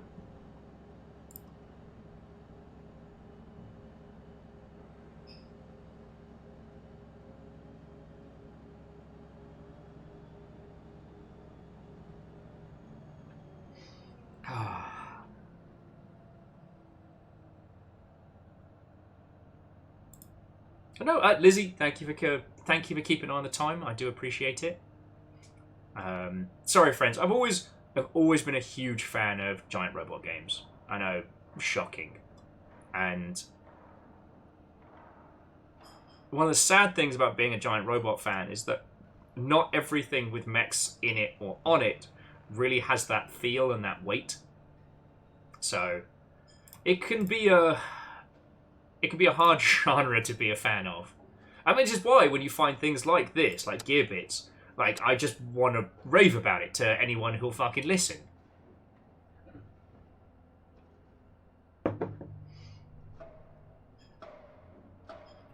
You know? There has been this, like, this philosophy for a long time that reinforcements have arrived! Oh, that was just a story point. Starting the counter-offensive. Lovely. Blah, blah, blah. Oh no, I'm not paying attention.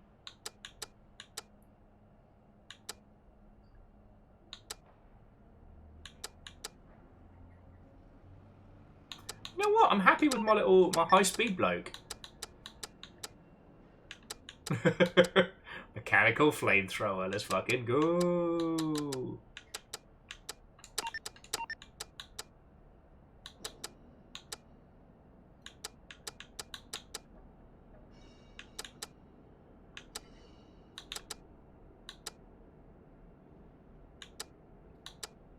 Shotgun pod. I don't know what you're about, shotgun pod, but I like what you're saying. I got 30 left. What can I get weird with? Oh, I can't have super duper missiles. Lame. Have a couple of rockets then.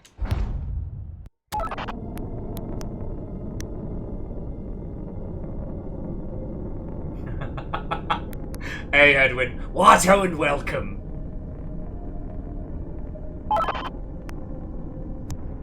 Not white base is in position. All units, commence operation. Whoa! I want to apologise to Asari.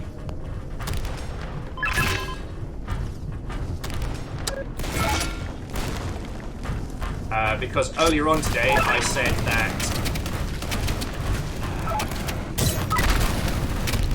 Earlier on today I said there would not be a big Bertha in this, and apparently I told a big fat lie.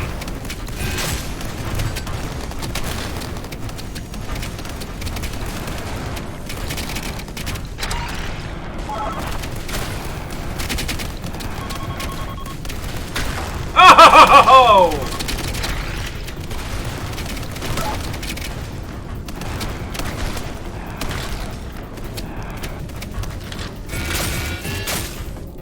Oh, I think the camel farts mode is meant to be how many.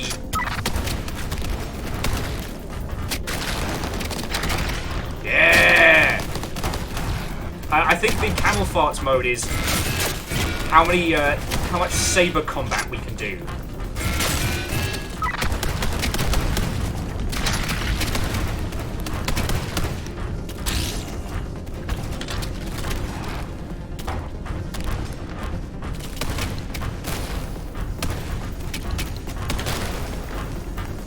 These!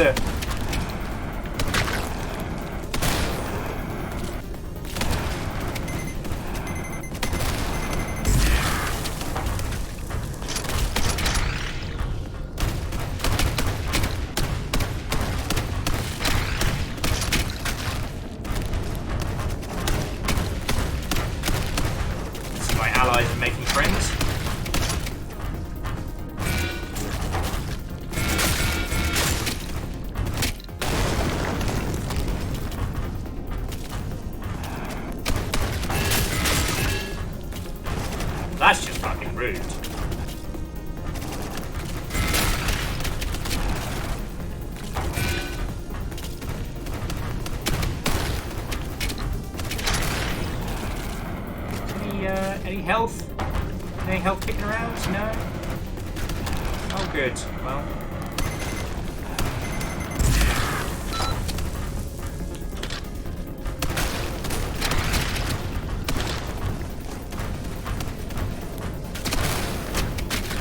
Bug. Only good bugs, dead bug! Come on, you apes. You want to live forever?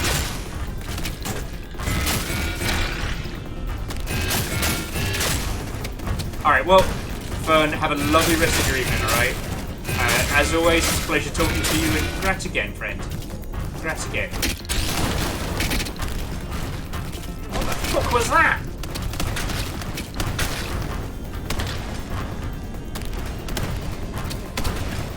Man, at distance, these things are awesome. I just wish these cheeky buggers wouldn't sneak past me.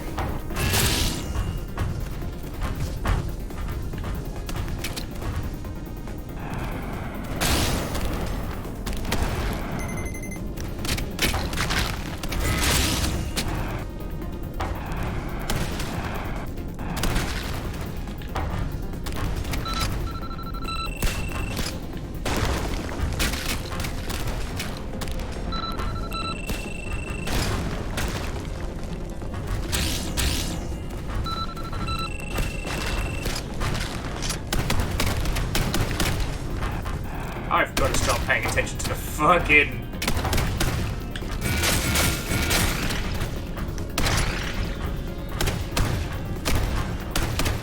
I've got to stop paying attention to the radar.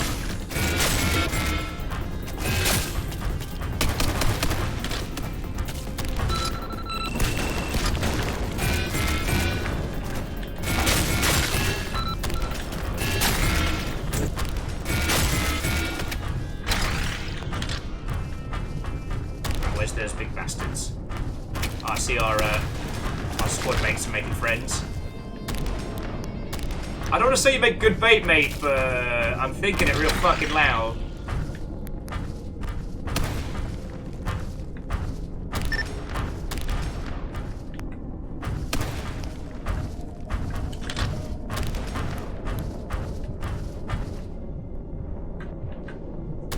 No, Antipius, this game is so much fun. Like if you take anything away from today's stream,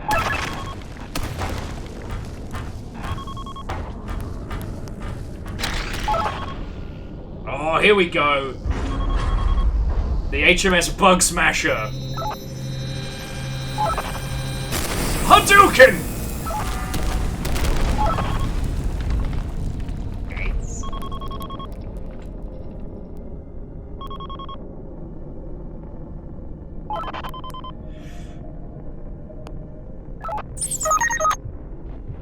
What's that? Our seniors have red and grey outfits. Are they the baddies? Are they going to be the baddies?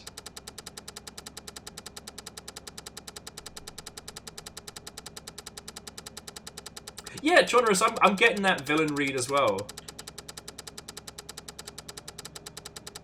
I just like this game telling me how awesome I am for all these little kills. This is a great touch.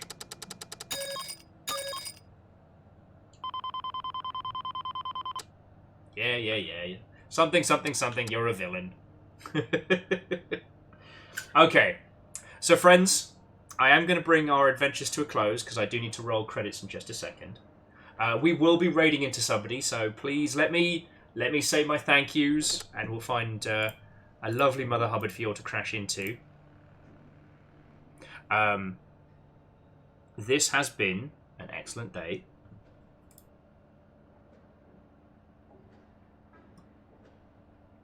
I don't know what else to say, friends. Like, I love the fact that I get to talk about my passions with you lot and share these fucking great games with you all. I am amazed how much you will put up with me talking about stuff I love. Oh, and again, friends, we are spoilt for places to crash into after this, so, like, fucking yo. Okay, maybe not that.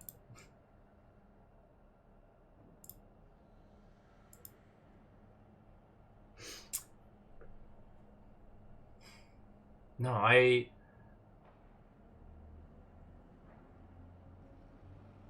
I've said this a lot. I think I've been saying this a lot recently, and at least I hope I have. I know how lucky I am that I get to do this, and that the Longship as a group shouldn't make sense. We're too small to be as powerful as we are. You lot put in life, time, and fucking money into making this an excellent little part of the world to spend time in. And I'm extremely grateful for that, alright? So, thank you. Okay? Oh. No, I just thank you. I am amazed that anyone will put up with me talking about, especially like 16-bit era mech games, which, I don't know, it's probably my fucking...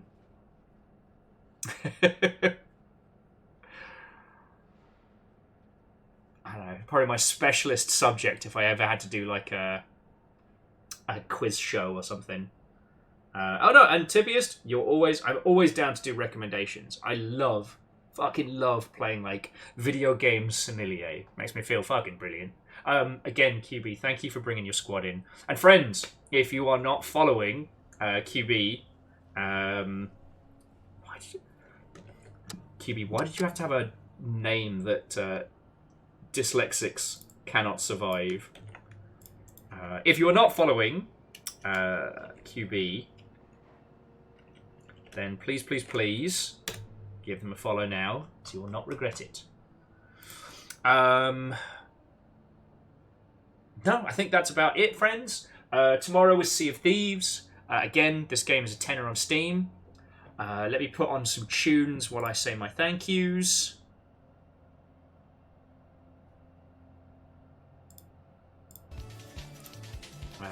And yeah.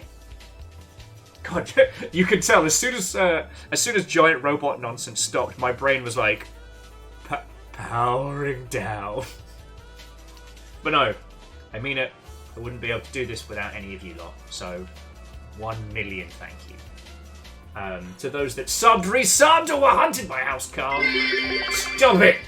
Last minute credit discombobulation with giant Why robots. are you like this? To Stepagen Harmonious, Tangy Zeno, Creamed Hot Dog, Jackie, Kakazi Nymeth, that is a lot of eyes, Raven Day Gaming, McWigglestick and Sky Aegis, thank you kindly, to Akira Zero, Eraman, Lizzie, Legend of Morad, Crux and Vanderbeest, bits of the things that keep us alive, bits and donations, so 1 million fucking thank you. Thank you to the whole mod team, not just Lizzie, but also Caffeine and Moose, and to QB for a splendiferous raid. J-Post, Bacon, what are you doing to me here? Absolute terrors. Absolute terrors. Right, so we are spoiled for places to go after this, so I'm going to give you the games, and you can decide.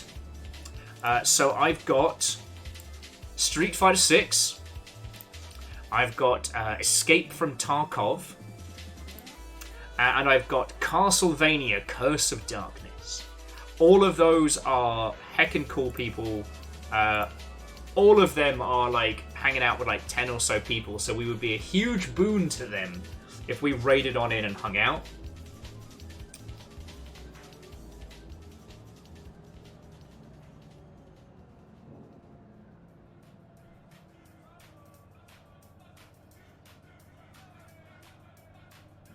So does anyone have a preference?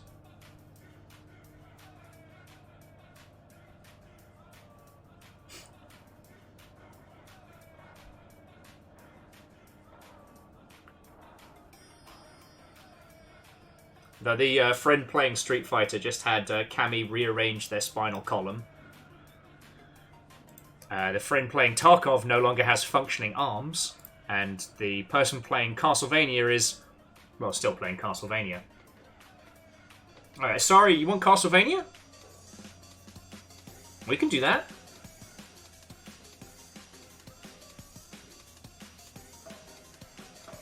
Any other thoughts, feels, or otherwise? Speak now. Hold your peace, dear friends.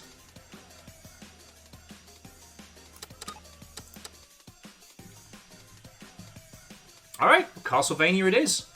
So, this is going to be a mix-up. So, this person is Akuma Kira. but they are known in game development circles as just Kira. They are the dev behind a bunch of DreadX stuff, Lost in Vivo, one of my favourite horror games, and Lunacid, which we will be starting at some point this year.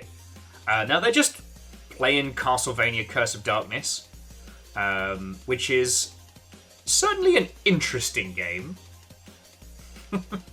It's not terrible.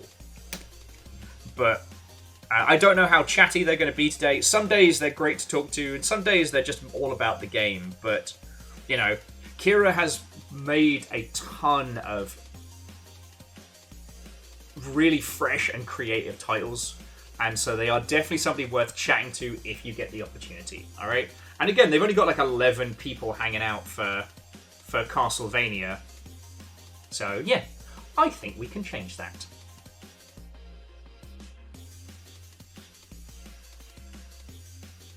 Yeah, friends, I don't think I have anything to add.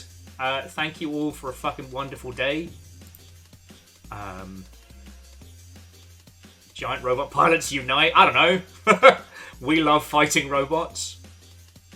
I haven't tested to see how DMCA friendly the Megas XLR theme is, but I do think of it a lot. If only for the missiles, more missiles, all the missiles button gif, which is the stuff of legend.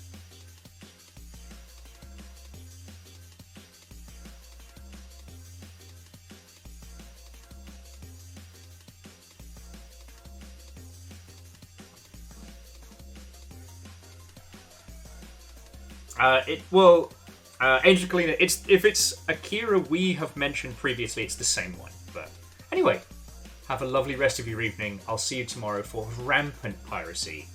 And to be continued, friends.